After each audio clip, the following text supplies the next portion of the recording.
وہ اپنی دھن میں بالوں میں ہاتھ پھیرتا سیٹی مارتا ہوا گھر میں داخل ہوا۔ سب کے ساتھ رہنے کے پلان کے بعد وہ اسی طرح واما اڑ آتا، مانو کو پرائز باؤنڈ نکل آیا ہو۔ اب تو کومل کے لیے اپنا دل وہ صاف کر چکا تھا، اور وہ بھائیوں کا نہیں، تینوں بھابھیوں کی بھی جان تھا، اور رشتوں کا احساس ہی بہت خوبصورت تھا۔ وہ جیسے ہی لاؤنج میں داخل ہوا، مرچی کا ابو کا ناک کی نتنے سے ٹکراتے ایک زوردار چینک ماری۔ ایک کے بعد ایک چینک مارتے وہ کچن کی جانب آیا جہاں مام کچھ بنا رہی تھی، لیکن اس کی چھینکیں سنتے ہوئے ایک ہی جست میں استکا یہ کیا اچھو ایک اور چھینک کر رہی ہو اچھو چھینک۔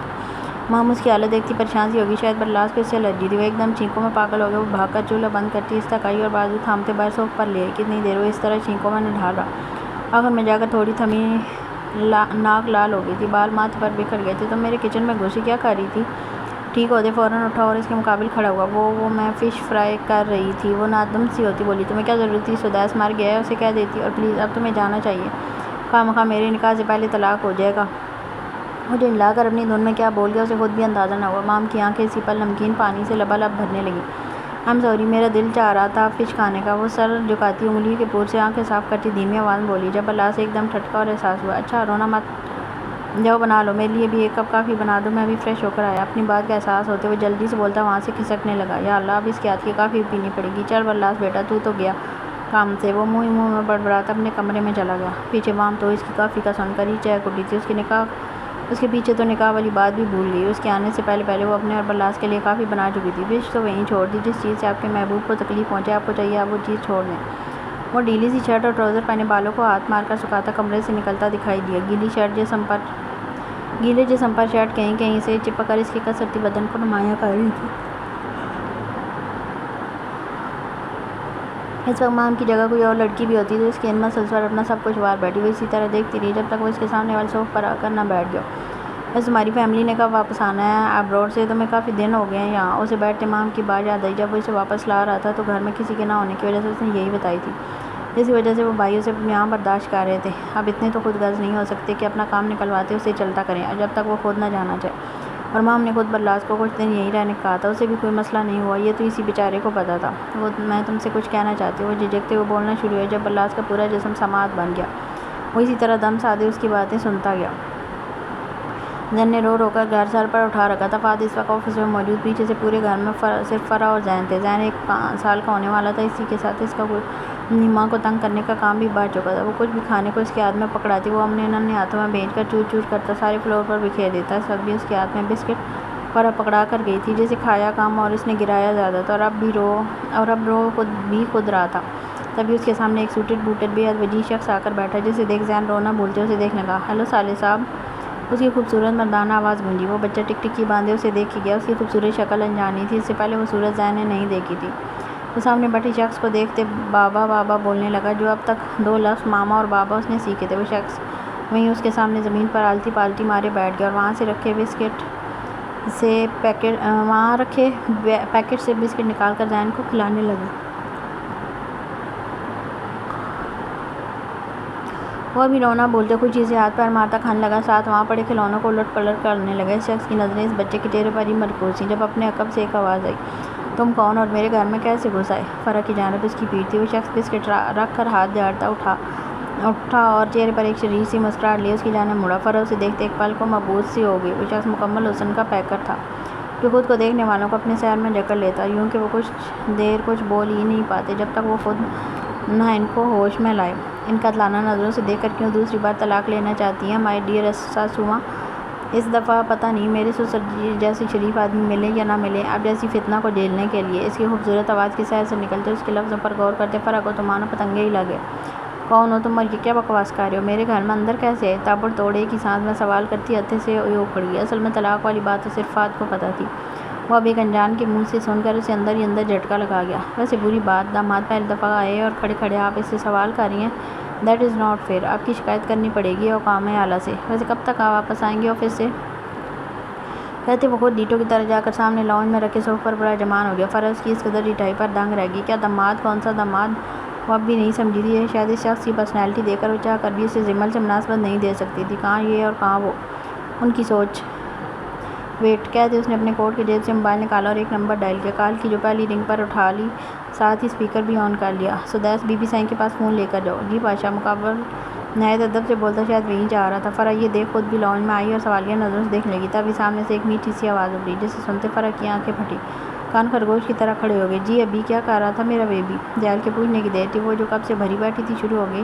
ابھی آپ کب آئیں گے؟ آپ کے اس شہزادے نے میرے ناک میں دم کر دیا۔ آپ کو پتہ ہے اس نے سالے کے آج بال پکڑ لیے اور چھوڑے بھی نہیں۔ توبہ توبہ، اتنی مشکل سے چھڑوایا آپ، ڈانٹنا اسے؟ اس کی بات سنتے پاشا کی ہنسی ابھری۔ اوکے میری جان، میں ڈانٹوں گا۔ فرح جمل کی آواز پہچانتے یہ جان سی ہوتی صوفہ تھام گئی۔ وہ آواز سے زیادہ اس کی خوش ہونے اور ماں بن جانے کا جھٹکا تھا، بہت بڑا جھٹکا۔ آپ کب آئیں گے؟ اب کی بار محبتی لہجے میں، کچھ پرانا حساب ہے، چکتا کرتے ساتھ اپنے بیبی کے پاس۔ اچھا، آتے ہوئے زالے کی پونی لیتے آنا۔ اب کی بار زیال کی ہنسی مزید گہری ہوئی۔ واٹ پونی؟ میری جان، میری بیٹی 28 دن کی ہے اور تم ابھی سے ربڑ بینڈ منگوا رہی ہو؟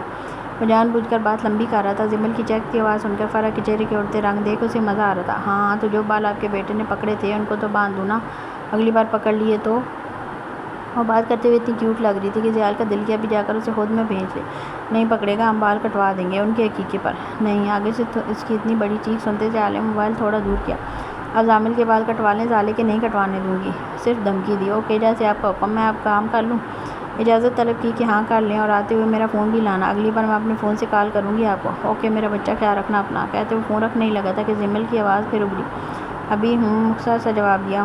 اس کی اتنی بڑی کس پر زیال نے آنکھیں پھاڑے فرح کو دیکھا، جو اب تک اس جھٹکے سے باہر نہیں نکل پائی تھی کہ سامنے چیک چیک کر بولتی لڑکی وہی ہے جسے کل تک یہاں 3 وقت کا کھانا ٹھیک سے نہیں ملتا تھا اور وہاں وہ ملکہ بنی راج کر رہی تھی، وہ بھی سامنے بیٹھے بے حد وجیح شخص کی بیوی بن کر۔ عنقریب اسے ہارٹ اٹیک آنے والا تھا۔ وہ بے اختیار دل کے مقام پر ہاتھ رکھے۔ بدلہ رات کو دوں گا، لو یو۔ ٹھک کال بند کی۔ اس کی آخری بات پر فرح ہوش میں آئی اور ایک جھٹکے میں اس کے سامنے صوفے پر نمک کے مجسمے کی طرح ڈھس گئی۔ اس کی یہ اڑی رنگت دیکھ زیال کو مزہ آ رہا تھا، لیکن کال بند ہوتے چہرے کے تاثرات سخت ہوئے۔ اب بھی پوچھنا ہے کہ میں اس گھر کا داماد کیسے ہوں؟ اس کے سوال پر بے اختیار نفی میں سر لانے لگی اور پھر خود گڑبڑا بھی گئی۔ ویسے کہیں میری بیوی کی تصویر نہیں لگی ہوئی؟ کہتے اس نے یہاں وہاں دیواروں پر نظر اڑائی۔ اچھی بات ہے، لگنی بھی نہیں چاہیے، یار کوئی اسے آتے جاتے دیکھے، یہ مجھے پسند نہیں۔ خیر اب آپ بتائیں، اگر تو صدمے سے نکل آئی ہیں تو؟ بولتے ساتھ ایک آئی برو اچکائی۔ اس کے نارمل انداز پر بھی وہ ایک دم تڑکی۔ تمہاری ہمت کیسے ہوئی؟ میری بیٹی کو کڈنیپ کر لیا اور اتنی ڈٹھائی سے یہاں بیٹھے ہو؟ میں ابھی پولیس کو کال کرتی ہوں۔ کہتے اس نے جھٹ سے سامنے ٹیبل پر پڑا موبائل اٹھایا اور پولیس کو کال ملانے لگی۔ پاشا ایک بازو کونی صوفے کے ہتھے پر ٹکائے ہاتھ ٹھوڑی اور ٹانگ پر ٹانگ چڑھائے ٹکٹکی باندھے اسے دیکھ رہا تھا، جیسے اس کے کہے کا کوئی اثر نہ ہوا ہو۔ اتنے میں سامنے سے آواز ابھری۔ ہیلو ہیلو انسپکٹر، مجھے ایک FIR کروانی ہے، پلیز آپ میرے گھر آ جائیں۔ اس کی بات پر مقابل پولیس آفیسر نے اس کا نام پتہ پوچھا اور پھر اس کا جس کے خلاف FIR کروائی جا رہی تھی۔ نام کیا ہے تمہارا؟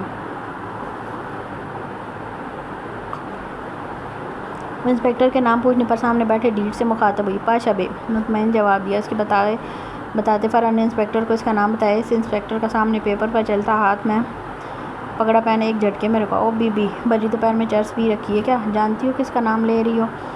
کس کا؟ پولیس کے جھاڑ سے اس کا جوش پھیکا پڑا۔ وہ گینگسٹر ہے، ایشیا کا سب سے بڑا اور خطرناک مافیا ڈان، اور یہ جو پتہ تم نے بتایا ہے اسے تو وہ جگہ بھی پتہ نہیں ہوگی۔ رکھ فون، موڈ خراب کر دیا پاگل عورت۔ پولیس والا خود ہی کال بند کر گیا۔ فرح منہ کھولے سامنے بیٹھے شخص کو دیکھنے لگی۔ ہاتھ میں پکڑے فون سمیت پورا جسم ہولے ہولے لرزنے لگا، لیکن مقابل کے اطمینان میں رتی برابر بھی فرق نہ آیا۔ کام چیک کرو، کہتی ہے پاشا بے یہاں آیا ہوا ہے کورنگی۔ ہاں ہاں، یہ عورتیں کسی بھی آتے جاتے لٹیرے کو پکڑ کر پاشا بے بنا دیتی ہیں۔ اس انسپکٹر نے فون بند کرتے سامنے بیٹھے حوالدار کو دیکھتے فرح کی بات مذاق میں اڑائی۔ وہ بھی زوردار کہکا مار کر ہنس دیا۔ اس شخص کو کورنگی کا پتہ بھی ہوگا؟ اس بات پر دونوں کا اور زوردار کہکا بلند ہوا۔ فرح بے یقین سی آتی انگلیاں مروڑتے سامنے بیٹھے شخص کو دیکھتی رہی، جو ایک لمبی سانس خارج کرتے سیدھا ہو کر اس کی جانب متوجہ ہوا۔ اب بھی کوئی تعارف باقی ہے یا بس؟ اس کے سوال پر فرح جھٹ سے سر نفی میں ہلا گئی۔ گڈ، وہ کچھ مطمئن ہوا۔ مجھے کچھ سوالوں کے جواب چاہیے، سیدھے سیدھے دینا، ٹیڑھا میرا دماغ کافی ہے۔ اوکے؟ اس کے اوکے بولتے وہ سارا اس بات میں ہلا گئی۔ سانس تو لے لیں ساسو مام، کیوں بھری جوانی میں میرے سسر کو بیوہ کاری ہیں؟ اس کی جٹھائی اب بھی کوئی فرق نہیں آیا تو اس کے کہتے فرح نے ایک سبکی لی۔ اتنے میں زین بھی رونے لگا، لیکن اسی وقت کوئی ایک اور کھلونا ملتے وہ چپ ہو گیا۔ جمل بلیوں سے کیوں ڈرتی ہے؟ صاف اور کھرا جواب۔ اس کا لہجہ ایسا تھا کہ فرح نے بمشکل تھوک نکلا۔ وہ رات نوفل اس کے دونوں ہاتھ تھامے پیچھے تکیے پر پہن کے اس کی گردن کو جا بجا سے چوم رہا تھا۔ ڈر کے مارے وہ بچی اپنے الگ سے آواز تک نہیں نکال پا رہی تھی۔ فرح کے نام پر وہ اس قدر خوف میں مبتلا ہو گئی تھی۔ تبھی اس کے نیچے پڑی اسے خود کو کسی درندے کی طرح نوچتے دیکھتی روتی رہی۔ تبھی باہر کا دروازہ کھلا اور سامنے کھڑی فرح کی آنکھیں وہ منظر دیکھ حیرت سے پھٹی کی پھٹی رہ گئیں۔ وہ شوق کی سی کیفیت میں نوفل کو زمین کے اوپر پڑے زمل کے اوپر پڑے دیکھ ہی رہی تھی جب نوفل کرنٹ کھا کر پیچھے ہٹا۔ اس کے چہرے کی رنگت لمحے کے پہلے حصے میں زرد سی پڑ گئی تھی۔ وہیں سامنے کھڑی اپنی ماں کو دیکھ جمل تو گویا سانس لینا ہی بھول گئی تھی۔ اس نے جھٹ سے اپنی پھٹی شرٹ میں خود کے وجود کو ڈھانپنے کی ایک ناکام سی کوشش کی۔ جہاں فرح کو دیکھ اسے محسوس ہوا تھا وہیں تھوڑا خوف محسوس ہوا تھا، وہیں تھوڑا حوصلہ بھی ہوا۔ آنکھوں سے گرم سیال اوانس بہنے لگا، ماما ماما یہ میرے ساتھ۔ وہ روتی ہوئی تھوڑی آگے آتی اسے بتانے ہی لگی تھی جب ایک سناٹے دار تھپڑ اس کے گال کی زینت بنا اور وہ واپس سے منہ کے بل بیڈ پر گری۔ نوفل یہ دیکھ مزید بری طرح سے لرزا ایک کونے میں سمٹ سا گیا۔ بے حیا، بے غیرت، تجھے ذرا شرم نہیں آئی اپنے باپ کی عزت خاک میں ملاتے ہوئے؟ وہ آگے آتی جمل کے بال مٹھی میں جکڑ گئی، پیچھے کی جانب کھینچتی اسے منہ پر گرائی۔ وہ اور بھی مزید زور زور سے رونے لگی۔ اسے تو شاید ابھی عزت کا پتہ بھی نہیں تھا، وہ تو بس فرح کے تھپڑوں کا نشانہ بن رہی تھی۔ اور نوفل مجالہ جو منہ سے ایک لفظ بولا وہ فرح کو جمل کو مارتے دیکھ ڈر کر فوراً آہستہ آہستہ کھسکتا کمرے سے باہر نکلے گا۔ بے شرم، بول، چپ کیوں ہے؟ ایک اور تھپڑ۔ ماما میں کچھ نہیں۔ وہ بچی اسے بتانے ہی لگی تھی کہ ایک اور تھپڑ اسے خاموش کروا گیا۔ نیچے آتے نوفل نے گھر جانے کا شور مچا دیا۔ وہ اس وقت ذرا بھی اپنے حواسوں میں نہیں تھا۔ اس کی یہ حالت دیکھ ندرت پریشان سی ہوتی اپنے بیٹے کے پاس دوڑتی چلی آئی۔ میری جان نوفل، کیا ہوا؟ چندہ بتاؤ، کہاں سے آ رہے ہو؟ وہ فکر مند سی ہوتی اسے ٹٹولنے لگا۔ ماما گھر چلیں، ابھی چلیں۔ وہ ایسے تھا گویا ابھی رو دے گا۔ اس کی اس حالت سے تو خود رائم بھی پریشان ہو گئے تھے۔ اچھا ہم ابھی چلتے ہیں، چلو۔ نوفل کو کندھوں سے تھام کر وہ باہر لے گئے۔ ان کے جانے کا سن کر ممتاز بیگم بھی انہی کے ساتھ ان کی طرف جانے لگی۔ فہد نے بھی انکار نہیں کیا کیونکہ رائم بھی ان کے بیٹے تھے، لیکن قسمت آج شاید جمل پر قیامت ڈھانے کی ٹھان چکی تھی۔ رائم جس گاڑی میں آئے تھے وہ خراب ہو چکی تھی، تب بھی فہد خود اپنے بھائی کی فیملی کو چھوڑنے ان کے گھر چلے گئے۔ دونوں گھروں کے درمیان فاصلہ تقریباً 2 گھنٹے کا تھا۔ ان کے پیچھے سب کو جاتے دیکھ فرح جمل کو بالوں سے پکڑ کر گھسیٹتی اوپر سے نیچے لائی۔ اس دوران اس بچی کے دل خراش چیخیں بھی اس شیطان عورت پر اثر نہ کر سکیں۔ اس کے بے رحم دل میں اس کے لیے نہ رحم بھر سکی۔ ماما وہ نوفل، میرے ساتھ چپ، ایک دم چپ۔ باپ کی عزت مٹی میں ملا دی اور نام اس معصوم بچے کا لے رہی ہو؟ تیری عقل ٹھکانے لگاؤں۔ وہ جمل کو گھسیٹتی گھر کی پچھلی سائڈ لان میں ایک جانب بنے کوارٹر میں لے آئی جہاں اکا دکا پرانا سامان پڑا تھا۔ غصہ ان کے اندر تو پہلے ہی بھرا پڑا تھا، آج کس بندے نے اسے موقع دیا تھا اپنے اندر کی ساری آگ نکالنے کا؟ اس نے جمل کو اس کوارٹر میں تقریباً پھینکا تھا اور اندر پھینکتے باہر سے دروازہ بند کر دیا اور اندر رات کے اس پیر گھوپ اندھیرا تھا۔ باہر لان میں جلتی روشنی تھوڑی تھوڑی چھنک کر روشندان سے اندر آ رہی تھی۔ اندھیرا دیکھ جمل زور زور سے دروازہ پیٹنے لگی۔ ماما اوپن دا ڈور، مجھے ڈر لگ رہا ہے، ماما پلیز اوپن دا ڈور، ماما۔ اس کی معصوم چیخوں پر فرح کان لپیٹے ساتھ والے گھر میں گئی جہاں ایک نوجوان رہتا تھا، بلیوں کا شوقین۔ اسے معصوم بلیاں پسند نہیں تھیں جو اس کے پاس تھی۔ انہیں دیکھ کر کوئی بھی انجان بندہ ان سے خوف کھائے گا۔ ان کی خاصیت یہ تھی کہ وہ کسی بھی انجان بندے پر جھپٹ پڑتی تھی اور نہایت بری حالت کر دیتی تھی۔ فرح اس سے نہ جانے کیا کہہ کر 2 سیاہ رنگ کی بلیاں لائی اور لا کر دھیرے سے دروازہ کھول کر اندر چھوڑ دی۔ روشندان کی روشنی میں ان کی سیاہ آنکھیں چمکتی دیکھ جمل کی جیسے روح تک فنا ہو گئی، رنگ لٹھے کی مانند سفید پڑ گیا۔ وہ مزید دروازے سے چپک سی گئی، ڈر اور خوف کے مارے اس کی حلق سے آواز تک نہیں نکل پا رہی تھی۔ اب دیکھتی ہوں اس کا دل کیسے نہیں پھٹتا، ان خونخوار بلیوں کو دیکھ جان چھوٹے گی ایک ہی دفعہ اس عذاب سے۔ اس کی وجہ سے آج تک فہد نے مجھے میری اولاد نہیں کرنے دی۔ بڑی آئی باپ کی چہیتی۔ وہ منہ ہی منہ میں غراتی ہاتھ جھاڑ کر اندر کی جانب چل دی۔ جمل دروازے سے لگی سانس روکے ان چمکتی خوفناک آنکھوں کو دیکھ لگی جن کو کسی کی خوشبو آ رہی تھی۔ جیسے سونگتی وہ دونوں اس جانب قدم بڑھا رہی تھی، دور دور، آواز جیسے کسی گہری کھائی سے آئی تھی۔ پلیز دور، ماما۔ وہ بچی اتنی دھیمی آواز میں بول رہی تھی کہیں یہ بلیاں نہ سن لے۔ اسی پل ایک بلی کا پنجہ اس کے پیر پر لگتے اس کے منہ سے بے اختیار چیخ نکلی۔ اس کے اچھلتے دونوں بلیاں بھی اچھل پڑیں، دونوں کے بال کانٹوں کی طرح جسم پر کھڑے ہو گئے اور اتنی خوفناک آواز میں دونوں دانت نکال کر گرائیں کہ جمل بے اختیار منہ پر ہاتھ رکھتی آواز بند کر گئی۔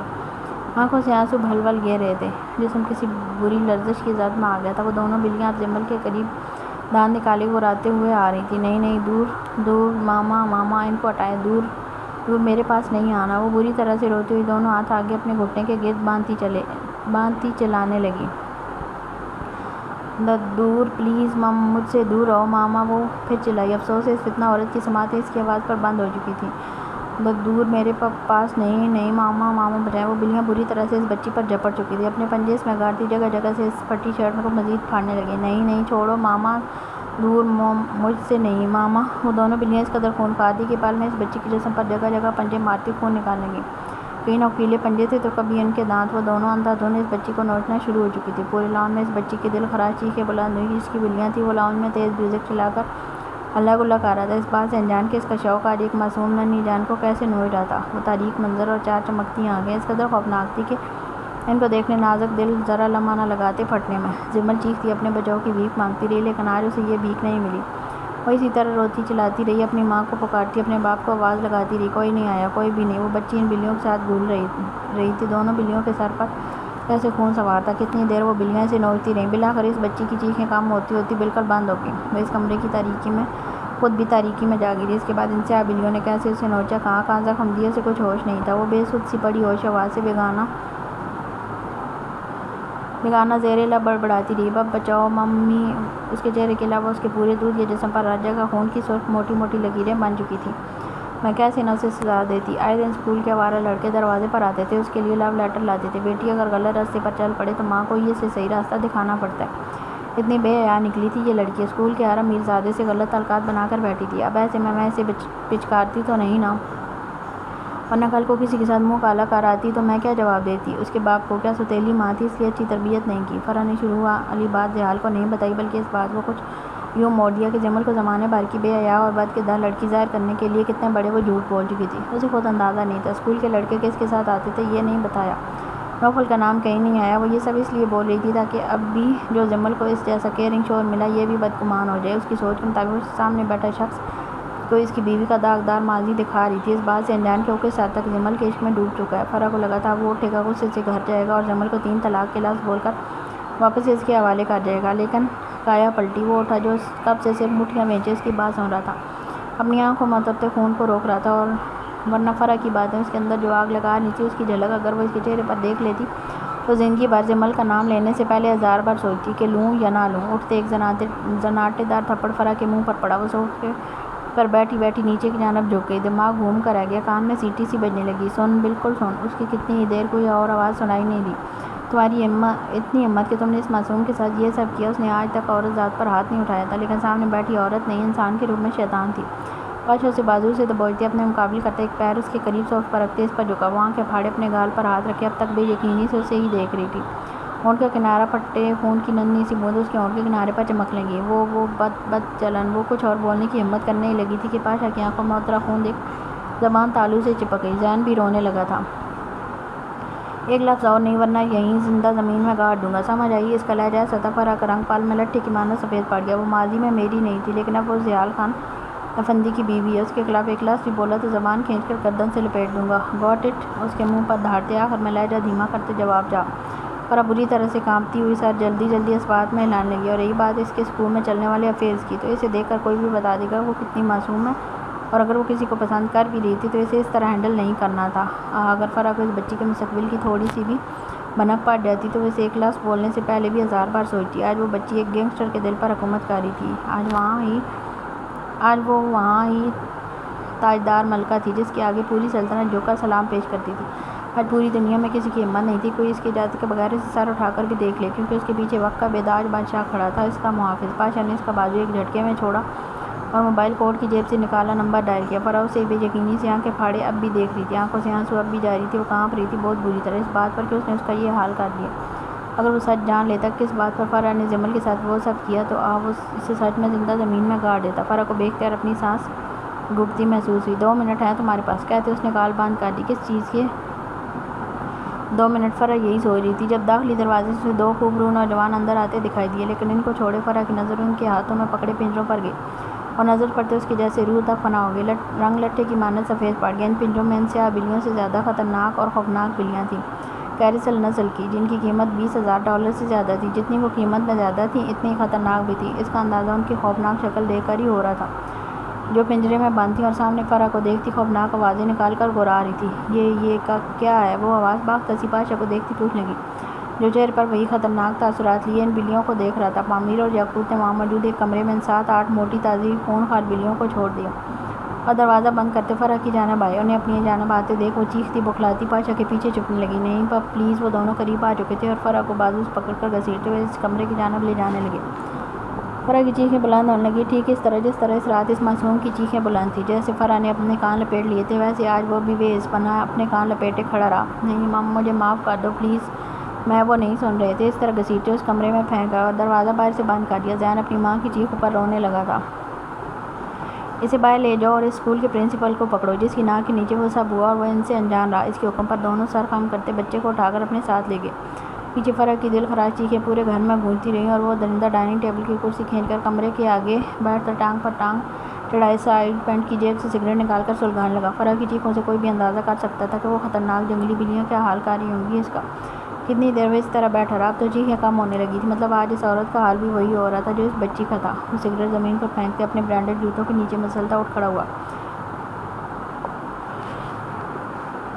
اس گھر کو غور سے دیکھنے لگا، لبوں پر بے اختیار مسکراہٹ آئی، یہ احساس کہ کبھی اس کی جان یہاں نہیں تھی، کھیلی تھی۔ بہت خوبصورت احساس تھا۔ منہ مڑا اور قدم قدم سے چلتا سیڑھیوں تک آیا۔ جمل کبھی کبھی اپنی باتوں میں بتاتی تھی کہ اس کا کمرہ اوپر تھا اور وہ اوپر آیا اور سامنے صرف ایک کمرہ کھلا نظر آیا، باقی سب بند تھا۔ شاید وہی کمرہ اس دشمن جان کا تھا۔ اس کی خوشبو ذیال کو کھینچتی اس کمرے میں لئی۔ اس کا دروازہ کھولتے اس نے ایک چیز کا نظروں سے جائزہ لیا۔ الماری میں اس کے کپڑے آج بھی پڑے تھے، ڈریسنگ ٹیبل پر اس کی 1 سال پرانی ٹوٹی پھوٹی لپسٹک، یہ سب ذیال کی آنکھوں کو جیسے ٹھنڈک سی پہنچا رہے تھے۔ لیکن اب اس کی ایک نشانی بھی وہ اس گھر میں نہیں رہنے دینا چاہتا تھا۔ اس نے یہاں وہاں نظر دوڑائی لیکن کہیں بھی کوئی بیگ دکھائی نہیں دیا۔ جب بھی اسے کھلی الماری میں ایک چادر نظر آئی، اس نے وہیں بیڈ پر بچھاتے اس کے سارے کپڑے اور ٹوٹا پھوٹا میک اپ کا سامان اس دوپٹے میں باندھا اور ایک ہاتھ میں اسے اٹھائے باہر آیا۔ کمرے سے آوازیں اب بھی آ رہی تھیں۔ آج اس عورت کو اچھے سے پتہ چل گیا تھا کہ ایک بن ماں کی بچی کے ساتھ وہ سلوک کرنے کا کتنا بڑا عذاب ہے۔ کتنی عورتیں ایسے سوتیلے بچوں کے ساتھ زیادتی کرتی اپنے مقامات بھول جاتی ہیں کہ اگر ان معصوم ننھی جانوں کی آنکھیں آسمان تک چلی گئیں تو کیسے وہ اس عرش کو ہلا کر رکھ دیتی ہیں اور پھر وہاں سے اس کی آنکھوں کا جواب آتا ہے۔ وہ سامان گاڑی میں رکھتا واپس مڑا ہی تھا کہ وہاں موجود کھڑا لڑکا جو فون پر کسی سے چیخ چیخ کر بات کر رہا تھا نظر آیا۔ اسکن کلر کی پینٹ پر بلیک کلر کی بٹنوں والی شرٹ پہنے، اس کی آستین موڑے، وہ کھڑا فون پر جیسے مقابل سے جھگڑ رہا تھا۔ ذیال آنکھیں چھوٹی کیے اسے دیکھنے لگا اور لمحے کے اظہار میں اسے لڑکا یاد آ گیا۔ وہ وہی تھا جس سے جیلانی اپنی بیٹی کی شادی کروا رہا تھا۔ اس دن اس نے سرسری سی نظر اس لڑکے پر ڈالی، لیکن اس کی سرسری سی نظر بھی سامنے والے کو حفظ کر لیتی تھی۔ لیکن وہ تھوڑا حیران تھا کہ وہ یہاں کیا کر رہا تھا۔ اے لڑکے بات سنو، اس نے خاصی تیز آواز میں گلی کے نکڑ پر کھڑے لڑکے کو پکارا۔ جب وہ اس آواز کے تعاقب اس کی جانب مڑا اور مڑتے اس کی آنکھیں پھٹی۔ اپنے سامنے کھڑے پاشا کو دیکھ نوفل کے جسم خون تک جیسے جم سا گیا، رنگ ایسا ہو گیا گویا کسی نے منہ پر سفید پینٹ کر دیا۔ وہ نہیں بھاگ سکا، وہ چاہ کر بھی نہیں بھاگا، ٹانگیں جیسے مفلوج سی ہو گئی تھی۔ وہ جیسے جیسے قریب آ رہا تھا ویسے ویسے نوفل کو لگا اس کی موت قریب آ رہی ہے۔ وہ قریب آتا اس کے مقابل کھڑا ہوا اور جانتی نظروں سے اسے دیکھنے لگا۔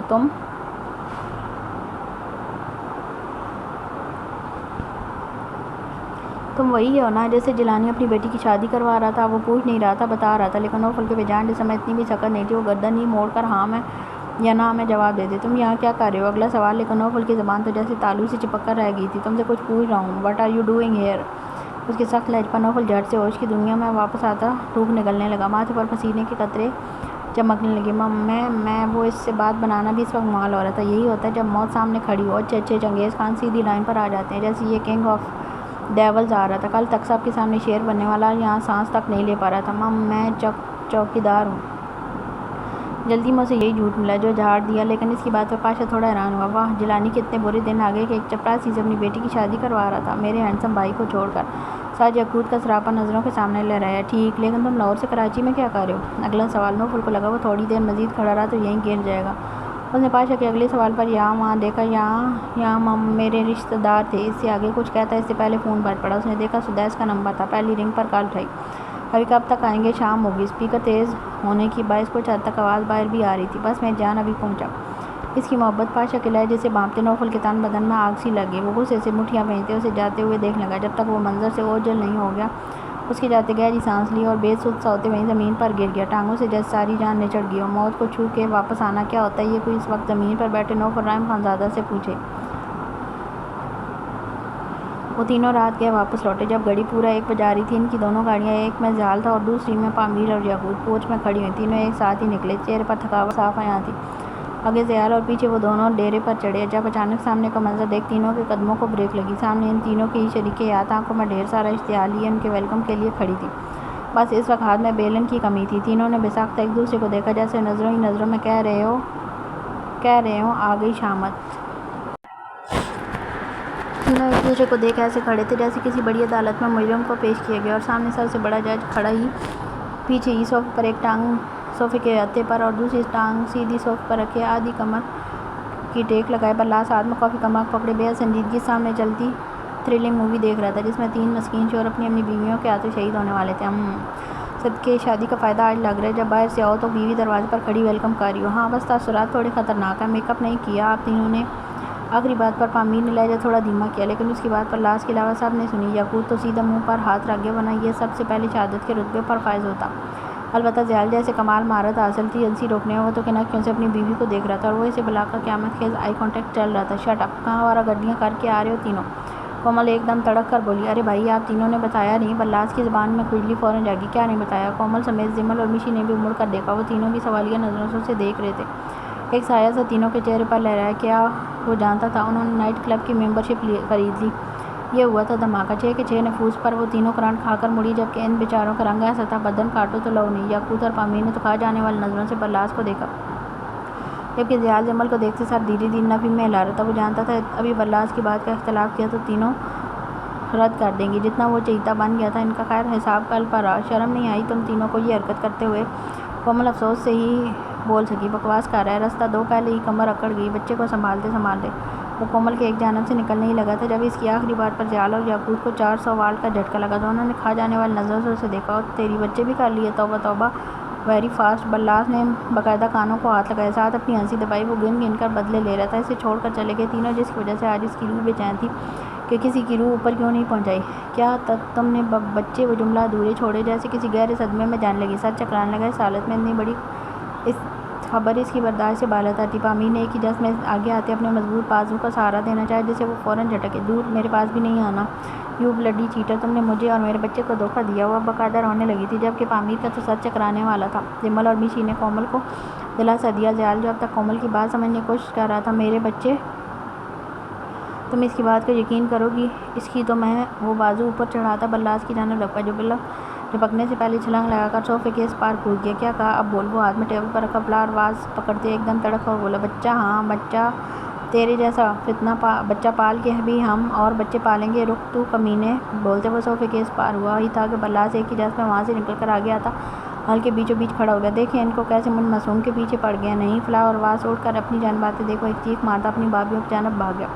تو اور معصوم! مقبوضہ کشمیر اگر تجھے بھیج دیں تو اپنی اس زبان کے جوہر دکھا دکھا کے ہی تو سارے بھارتی فوجی بھگا دے گا۔ پامیر کا پارا ساتواں آسمان کو چھونے لگا، جبکہ دوبارہ دونوں کو کتے بلی کی طرح لڑتے دیکھ یاقوت تو ہنس ہی پڑا تھا، لیکن اسی پل میشی کی گھری ملتی فوراً سے پہلے دانت اندر کر گیا۔ چھوڑو اس کو! سچ بول دیا تو مار رہے ہو بیچارے بچے کو! کومل اسے اپنے پیچھے کرتی اس کا دفاع کرتی بولی۔ بچہ؟ اس کی شادی کروا دو، اپنے بچوں کی لائن لگا دے گا ہر سال یہ بچہ۔ اب کی بار میشی کی خود ہی ہنسی چھوٹی۔ ہاں تو شادی تو کروا دیں پہلے، لگے ہاتھ وہ بھی اپنی دلی خواہش زبان پر لے آئے۔ جب زیال کو پاشا بن کر اپنی جانب دیکھتے فوراً زبان تالو سے لگا کر کہیں آئرہ بیچاری گھر بیٹھی بیوہ نہ ہو جائے۔ تم کس ماں کے ساتھ لگے ہوئے تھے جو اب تک نہیں سوئے؟ وہ جمل کو چھوڑے اس کی جانب بڑھا۔ اسے اپنی جانب آتے دیکھ بلراج میں ہمت نہیں تھی کہ وہ ایک قدم بھی اٹھا لے۔ میں تو آپ لوگوں کا ویٹ کر رہا تھا۔ وہ ہونٹوں پر گھبراہٹ کے مارے زبان پھیرتا بس یہی بول سکا۔ اصل تو ہوتے تو اب بوڑھے تھے۔ کیوں؟ ہم تینوں نے تمہیں آ کر فیڈر بنا کر دینی تھی۔ وہ اس سے آگے کچھ بولتا اس سے پہلے جمل بیچ میں آ گئی۔ یہاں غنڈہ گردی کی ضرورت نہیں ہے۔ اپنے سامنے اپنے دل تک آتی اس لڑکی کے دیکھ زیال وہیں رک گیا۔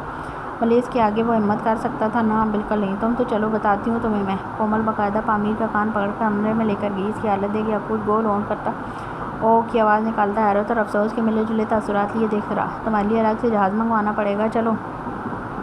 میشی کے ایک دم تڑک کر بولنے پر وہ جھٹ سے سیدھا ہوتا اس کے پیچھے چل دیا۔ جانتا تھا یہاں کچھ نہیں کہا، لیکن کمرے میں جا کر باقاعدہ چترول ہوگی آج کمرے کے کشن گئے کام سے، یہ وہ صرف سوچ ہی سکا۔ بلراج دانت نکالے مزے سے ان کو جاتے دیکھ رہا۔ Mission complete. لیکن اسی وقت وہ سیدھا ہوا۔ اس وقت بھی وہ جمل کے پیچھے کھڑا تھا، جو سینے پر ہاتھ باندھے اپنے سامنے 6 فٹ 4 انچ کے ڈاکو کو آنکھوں کی طاقت سے رو کر کھڑی تھی۔ وہ زیال کی آنکھوں میں اترنے والی محبت پامتے فوراً سے پہلے دبے دبے پیر وہاں سے نکل لیا۔ پیچھے پورے حال میں صرف وہ دونوں بچے تھے۔ رات کے اس پیر گہری خاموشی میں باہر سے بہتے جھرنے کی آواز ماحول میں خوشگواریت پیدا کر رہی تھی۔ زیال کو اس کی ہائٹ اور چھوٹا سا غصہ دیکھ دیکھ ہنسی آ رہی تھی، لیکن وہ کنٹرول کر رہا تھا۔ بلراج جو کہہ رہا تھا کیا وہ سچ ہے؟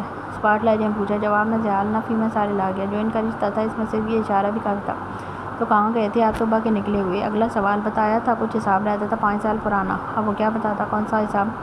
وہ کیا کچھ کرتا پھر رہا ہے؟ وہ کن لوگوں سے الجھ رہا ہے جن تب اس کی محبت کو تکلیف دی جب وہ خود بھی اس سے بے خبر تھا، اپنے گناہوں کی دنیا میں مگن تھا، لیکن اب وہ ایک ایک کو گھسیٹ رہا تھا۔ کیا اتنا امپورٹنٹ تھا کہ وہ کہ آپ اپنی 1 عدد بیوی اور 2 عدد بچوں کو بھول گئے؟ علاج سخت ہوتے ہوتے بھیگ گیا۔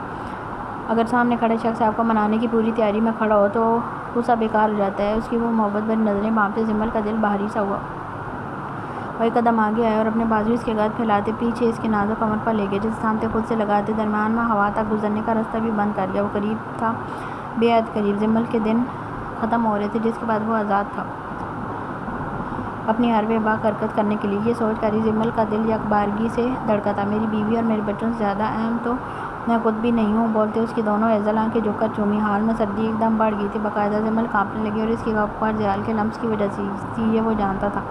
تب بھی جھک کر اسے اپنی باہوں میں اٹھاتے، قدم قدم چلتا کمرے میں لے آیا اور لاتے اسے سیدھی بیڈ پر لٹاتے، خود اپنے دونوں ہاتھ اس کے سر کے دونوں اطراف میں ٹکاتے، چہرے پر جو باری باری دونوں آنکھیں پھر چومی، وہیں سے اپنے سلگتے ہونٹ ٹریس کرتے ماتھے پر لے گئے جہاں عقیدت پر لمس چھوڑتے جمل کے پورے بدن میں سکون سا اتار گیا۔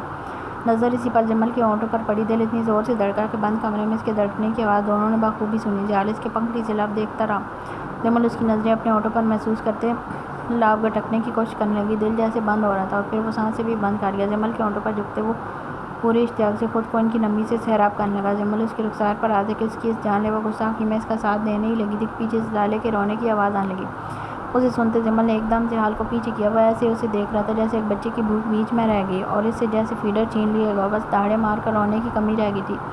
کاش میں اس رات خود پر کنٹرول کر لیتا۔ منہ بسور کر بولتے اٹھا اور کوٹ نکال کر اسٹینڈ پر لٹکاتے کف لنکس نکالنے لگا۔ اس کی بات پر جمل اپنی مسکراہٹ دباتے اٹھ کر زالے کو دیکھنے لگی۔ دونوں کے بیچ ایک چھوٹا سا تکیہ رکھا تھا تاکہ دونوں پھر سے اکٹھے نہ ہو جائیں، ورنہ زامل اس کے بال پکڑتے دیر نہ لگاتا۔ اسے ابھی صرف پکڑنے آ رہے تھے، چھوڑنے نہیں، اور پکڑ کر زالے کے ساتھ پھر خود بھی روتا۔ وہ جیسے جیسے زیادہ دن کے ہو رہے تھے اپنے ایک ایک عمل سے بتا رہے تھے کس شخص کی اولاد ہے۔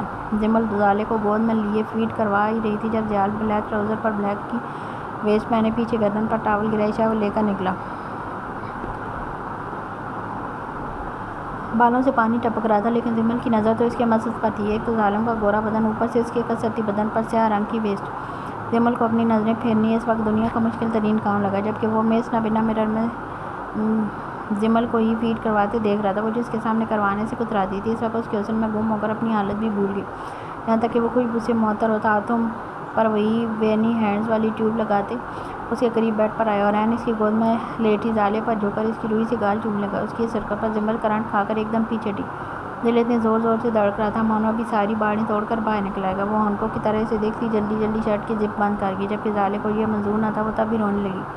میری بیٹی کی ٹمی ابھی خالی ہے، کرو نیچے زپ، وہ ایک دم اسپاٹ لہجے میں بولا، جبکہ جمل کے لیے اب تک اپنا دھڑکتا دل ہی سنبھالنا مشکل ہو رہا تھا۔ رکو میں کرتا ہوں، کہتے وہ ہاتھ آگے بڑھانے لگا تھا کہ جمل جھٹ سے اپنی زپ پر ہاتھ رکھ گئی۔ نہیں، اس نے پی لیا، وہ مارے گھبراہٹ کے وہ بس یہی بول سکی، لیکن زیال اسے مخمور نظروں سے دیکھتا تھوڑا آگے کو کھسکا اس کے چہرے کے قریب جب جمل سانس روکے اسے دیکھنے لگی۔ بدن ساکن تھا بالکل۔ اس نے خاموشی سے جمل کی زپ کھولتے خود زالے کو اس کے سینے سے لگایا۔ اس دوران اس کی انگلیاں اپنی دھڑکن پر لگتے محسوس کرتے جمل آنکھیں بند کیے تیز تیز سانس لینے لگی۔ اسے کچھ ہو رہا تھا، وہ سانس نہیں لے پا رہی تھی۔ اس شخص کا ہلکا سا چھونا اسے ایک نئی لے پر لے جا رہا تھا۔ میرے بچوں کو ان کا حق پورا دو، ورنہ ان کا باپ ہے ان کا حق لینے کے لیے۔ وہ کس قدر شدت سے بھاری ہوتی آواز میں نہایت دھیمے انداز میں بولا تھا کہ جمل کو اپنا آپ بے جان سا ہوتا محسوس ہوا۔ اسے چاہیے تھا زیال، ہاں آج اسے چاہیے تھا۔ زالے دودھ پیتی وہیں سو گئی جسے خود زیال نے اس کی گود سے لے کر اس کی جگہ پر لٹایا۔ جمل اسے خود دیتے خود بے اختیار ایک گہری سانس لیتی جلدی سے اپنی جگہ لیٹ گئی اور آنکھیں موند گئی۔ اپنی حالت پر اسے خود جی بھر کر ندامت محسوس ہو رہی تھی۔ تبھی اسے خود پر وزن محسوس ہوا، دل ایک بار پھر حلق میں آیا تھا۔ وہ اپنی جگہ پر تکیوں کی لائن بناتا ان دونوں کو وہاں ٹھیک سے تھوڑے تھوڑے فاصلے پر لٹاتے خود جمل سے لپٹ گیا۔ بچوں کے بعد ان کے باپ کو بھی اس کا حق چاہیے بیگم صاحبہ۔ آج وہ جمل کی جان اپنی حرکتوں اور باتوں سے ہی نکالا تھا۔ ابھی کیا کر رہے ہیں؟ اپنی نازک سی گردن پر اس کی میٹھی میٹھی سی جسارتیں محسوس کرتے جمل کے پورے بدن میں جیسے کرنٹ سا دوڑ گیا۔ حق لے رہا ہوں اپنا، صرف 11 دن رہ گئے تمہارے مکمل ٹھیک ہونے میں، پھر بتاؤں گا بھی نہیں، سیدھا حساب چکتا کروں گا۔ ان مہینوں میں گزری ایک ایک رات کا ایک ایک پل کا اس کی خطرناک باتیں سنتے جمل نہ جانے کیوں مسکرا دیا۔ آج وہ مسکرائی تھی اور دل نے خواہش کی تھی ان 11 دنوں کے ختم ہو جانے کی۔ وہ رات یوں ہی ایک دوسرے سے لپٹ کر سوتے ہوئے گزر گئی۔ اس رات پاشا کے بچے بھی اپنے باپ پر رحم کھا چکے تھے، زیادہ نہ رو کر۔ فرح کو 3 دن بعد ہوش آیا تھا۔ اس دن ان کے جاتے ہی نو کو یہیں آیا تھا کیونکہ لاہور سے بچ کر یہ کراچی میں یہی گھر تھا جہاں اسے پناہ مل سکتی تھی، لیکن اسے اندازہ نہیں تھا وہ درندہ اتنی جلدی یہاں بھی پہنچ جائے گا۔ اس کی سوچ سے زیادہ تیز اور خطرناک نکلا تھا۔ اس کا اندازہ فرح کی حالت دیکھ کر ہو رہا تھا۔ اس کی حالت بہت زیادہ خراب تھی۔ سب کو ان بلیوں کا یہی بتایا گیا کہ کہیں سے گھر میں گھس آئی تھیں۔ ویسے بھی کراچی جیسے شہر میں ایسا کوئی بھی حادثہ پیش آنا ایک عام سی بات ہی ہے، البتہ وہاں کی چڑیا گھر کی ٹیم کی لاٹری نکل آئی تھی۔ اتنی مہنگی خونخوار بلیاں مفت میں ان کو مل گئی جسے وہ پکڑ کر اپنے زو میں لے جا چکے تھے۔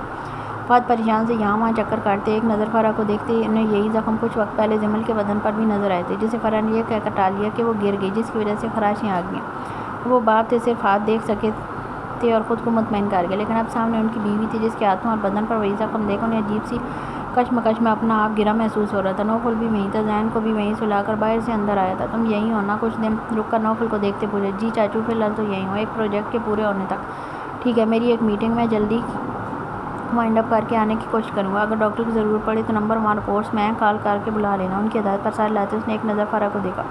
وہ جا چکے تھے۔ فرح کو شام تک ہوش آیا تھا، تب تک وہ خود سے کھانا بناتا، لنچ خود بھی کر چکا تھا اور ذہن کو بھی فیڈر دے چکا تھا۔ اگر وہ غور کرتا تو وہ درندہ اصل سچ سے انجان رہ کر بھی اس کی زندگی جیرن کر رہا تھا۔ جس نے کبھی خود ایک گلاس کا پانی بھی نہیں لیا تھا، آج اسے خود کھانا پکانا پڑا تھا۔ اب بھی وہ صوفے پر خوش سے ٹیک لگائے بیٹھ رہی تھی کہ فرح کی چیخنے کی آواز آئی۔ وہ دوڑ کر اندر گیا۔ نہیں نہیں، مجھ سے دور رہو، بچاؤ، دروازہ کھولو۔ وہ اپنا سر دونوں ہاتھوں میں تھامے اذانی سی ہوتی چیخ رہی تھی۔ آپ ٹھیک ہیں؟ نوفل اس کی حالت دیکھ خاصا پریشان ہوا تھا۔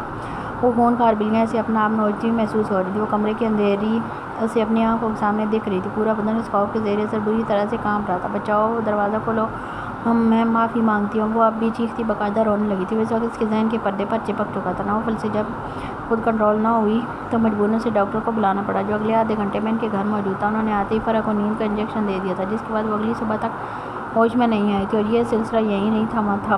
کتنے ہی دن لگے تھے فرح کو اس ٹراما سے باہر آنے میں۔ اب بھی وہ اس وقت کو یاد کرتی بیٹھے بیٹھے کانپنے لگتی۔ بات کے 1000 بار پوچھنے پر بھی کہ وہ بلیاں اندر کیسے ہیں اس نے نہیں بتایا۔ وہ درندہ اس قدر اپنا خوف اس میں بٹھا گیا تھا کہ ان کی زبان کو تو جیسے لکوہ ہی مار گیا تھا۔ سر ایک آن ڈیوٹی پولیس آفیسر کو ٹانگ پر گولی مارنے کا کیس، دوسری آن ڈیوٹی پولیس آفیسر کے بازو کاٹنے کا کیس جس کے 3 دن بعد اس کی موت ہو گئی، تیسرا کیس 7 ٹاپ بزنس مینز کو ایک شیر کے منہ تک پہنچانے کا کیس، اور اس سے پہلے منور بیگ کے قتل۔ وہ حوالدار ہاتھ میں لسٹ پکڑے کسی بچے کی طرح رٹے ہوئے سبق کے جیسے پڑھ رہا تھا۔ سامنے بیٹھا ASP منہ پر دنیا بھر کی بیزاریت لیے سن رہا تھا۔ جیسے ایک دم اس کی زبان کو بریک لگوائی۔ پچھلے رونے چھوڑ دو، اس بندے کی قسمت بھی اس کی طرح ہی ڈھیٹ ہے سالہ۔ پتہ نہیں بھایا ہر بار کیسے بچ جاتا ہے، اور اس جج کا کون سا دماغ لگتا ہے جو اس کو پھانسی کا آرڈر نہیں دیتا۔ ان کا بس نہیں چلا کہ لفظوں کے ساتھ منہ سے ڈریگن کی طرح آگ بھی نکال دیں۔ سامنے ایک پوری فائل کھلی پڑی تھی پاشا بیگ کے خلاف، جو کیس اس وقت عدالت میں چل رہے تھے، اور جج ان کو گول مول کر رہا تھا۔ وجہ کسی کو نہیں پتہ تھی۔ سر اندر کی بات معلوم کی ہے۔ وہی حوالدار منہ میں رکھے پان کو ایک جانب دباتا ٹیبل پر آگے کو ہاتھ رکھے جھک کر سرگوشی نما انداز میں بولا۔ اس کے پیچھے ایک بڑی پارٹی ہے جس کے ڈر سے جج بھی اس کو کوئی فیصلہ نہیں دے رہا۔ سننے میں آیا وہ پارٹی بڑی خطرناک ہے، سارے سسٹم کو ایک سیکنڈ میں ہلا کر رکھ دے۔ اس کی بات پر ACP ایک دم سیدھا ہوا۔ کون ہے وہ؟ آگے سے حوالدار کے نام بتانے پر ACP آنکھیں دھیرے دھیرے پھیلنی شروع ہوئی۔ زبان تو جیسے کنگ رہ گئی تھی، دل دھک سے رکا۔ وہ پاشا تو ان کی سوچ سے بڑی چیز نکلا تھا۔ یہ ایک بہت بڑا جھٹکا تھا جو آج ان کو لگا تھا۔ ان کے نام کے آگے وہ گناہوں کی فائل بے بنیاد لگی، لیکن یہ بھی خبر ہے کہ پاشا کی اس پارٹی کے ساتھ کچھ خاص نہیں بنتی۔ ایسے میں اس کے آگے اس بندے کا نام لے کر اس کو گرفتار کرنا آسان ہوگا۔ دشمن کی نفرت ہمارے کام آ سکتی ہے۔ حوالدار اس وقت فل محلے کی آنٹی کے فارم میں آیا ہوا جھک جھک کر خبر بتا رہا تھا۔ جب اس کی اس بات پر ACP کی آنکھوں میں خوف پیچھے جاتا چمک اتر آئی۔ واہ بدردین، یہ ہوئی نا کام کی خبر۔ پہلے نہیں پھوٹ سکتا تھا، پہلے مسکرا کر دا دیتے، آخر میں جھاڑا۔ یہ بدردین بھی گڑبڑا گیا۔ صاحب اب بھی دیر نہیں ہوئی۔ سننے میں یہ بھی آیا کہ وہ پارٹی اگلے مہینے پاکستان میں قدم رنجا ہوگی۔ جو بھی کرنا ہے ہمیں پہلے کرنا ہے، ورنہ یہ پاشا جیسا ایناکونڈا ہاتھ لگے نہ لگے ہمارے تن سے وردی اتر جائے گی۔ اچھا بس زیادہ ڈرانے کی ضرورت نہیں، فی الحال تو اس پاشا نامی بلا کے لیے جال تیار کرو۔ اب اسی کی نفرت اس کو اس کے انجام تک پہنچائے گی۔ ان کی آنکھوں میں شیطانیت ابھری تھی۔ جو خبر ان کو ملی تھی یہ کوئی عام خبر نہیں تھی، ان کا برسوں پرانا خواب پورا ہونا تھا، پاشا بیگ کو پھانسی پر دیکھنے کا۔ ابھی سے سوچ کر ہی خوشی سی امٹ رہی تھی۔ آج تو رات کو بھی پاشا ہی پھانسی پر نظر آنا تھا، یہ طے تھا۔ صبح کی پھو پھوٹنے والی تھی۔ آج جانب نیم اندھیرا تھا۔ آسمان پر آج نہ تارے دکھ رہے تھے نہ چاند۔ دھند نے سب کو اپنی ہوٹ میں چھپا رکھا تھا۔ سردی کڑک تھی جسم کو برف کر دینے والی، لیکن اتنی سخت سردی میں کوئی تھا جس کے اندر کی آگ باہر کی موسم پر حاوی تھی، اسے بری طرح سے مات دے رہی تھی۔ وہ پتھریلی روش پر دوڑ رہا تھا، اور تیز تیز، اپنی رفتار سے زیادہ تیز۔ اگر بیٹی غلط راہ پر چل پڑے گی تو اسے سیدھے راستے پر تو لانا ہوگا نا۔ کسی کا جملہ پہاڑی وادیوں میں گونجتے گونجتے وہ اور تیز دوڑا۔ اس کے پیچھے کسی کے تیز تیز ٹپ ٹپ قدموں کی آواز تھی۔ 4 قدم تھے جو برق رفتاری سے دوڑ رہے تھے۔ اس شخص کے ساتھ اس کے پیچھے وہ اسکائی تھا، پاشا کا گھوڑا جسے اس نے آزاد کر دیا تھا جمل کے صدقے۔ آج وہ اپنے مالک کے ساتھ ان رستوں پر دوڑ رہا تھا۔ دونوں کی برق رفتاری تھی، مانو دونوں میں ریس لگی ہو، کون جیتے گا۔ وہ یہ کوئی چھٹی بار اس درخت کے پاس سے گزرا تھا جہاں شیر بیٹھا تھا اور دونوں کو بھاگتے ہوئے دیکھ رہا تھا۔ ان کی ریس تقریباً صبح کی پھو پھوٹنے تک لگی رہی۔ آخر میں اس کی ٹانگیں چھل ہونے لگی تھی، وہ رکنے لگا تھا، لیکن پھر کسی کی الفاظوں نے اس میں آگ سی بھر دی۔ وہ بد چلن لڑکی تھی، سبق سکھانا ضروری تھا۔ اسکول کے اتنے لڑکوں سے اس کے غلط تعلقات تھے۔ وہ دوڑا مزید تیز، اس کے پیروں میں پہنے جوگرز کی تلی گھسنے لگی تھی، ان سے آگے کی جنگاری سی نکل رہی تھی، لیکن اس کے اندر کی آگ تھی جو اسے بھاگتے رہنے پر مجبور کر رہی تھی۔ وہ رکنا چاہتا تھا لیکن نہیں رک پا رہا تھا۔ وہ الفاظ نہیں تھے جو اسے اکسا رہے تھے، بھاگو اور تیز بھاگو۔ وہ بھاگتا اب تو اسکائی بھی تھک ہار کر رک چکا تھا اور وہ بھی بالآخر ٹانگیں ٹوٹتے منہ کے بل سیدھا پتھروں پر جا گرا۔ سر بری طرح سے پتھر سے جا ٹکرایا تھا جہاں خون کی ایک ننھی سی بوند اب چمک رہی تھی۔ اسے گرے دیکھ شیرو اور سکائے اس کی جانب دوڑے تھے۔ وہ جانور تھے، مالک کی تکلیف محسوس کر سکتے تھے لیکن مرہم نہیں لگا سکتے تھے۔ وہ کچھ دیر بیٹھا، بری طرح سے ہانپتا رہا۔ سانس پھول چکی تھی، ماتھے پر پسینے سے بال چپک چکے تھے۔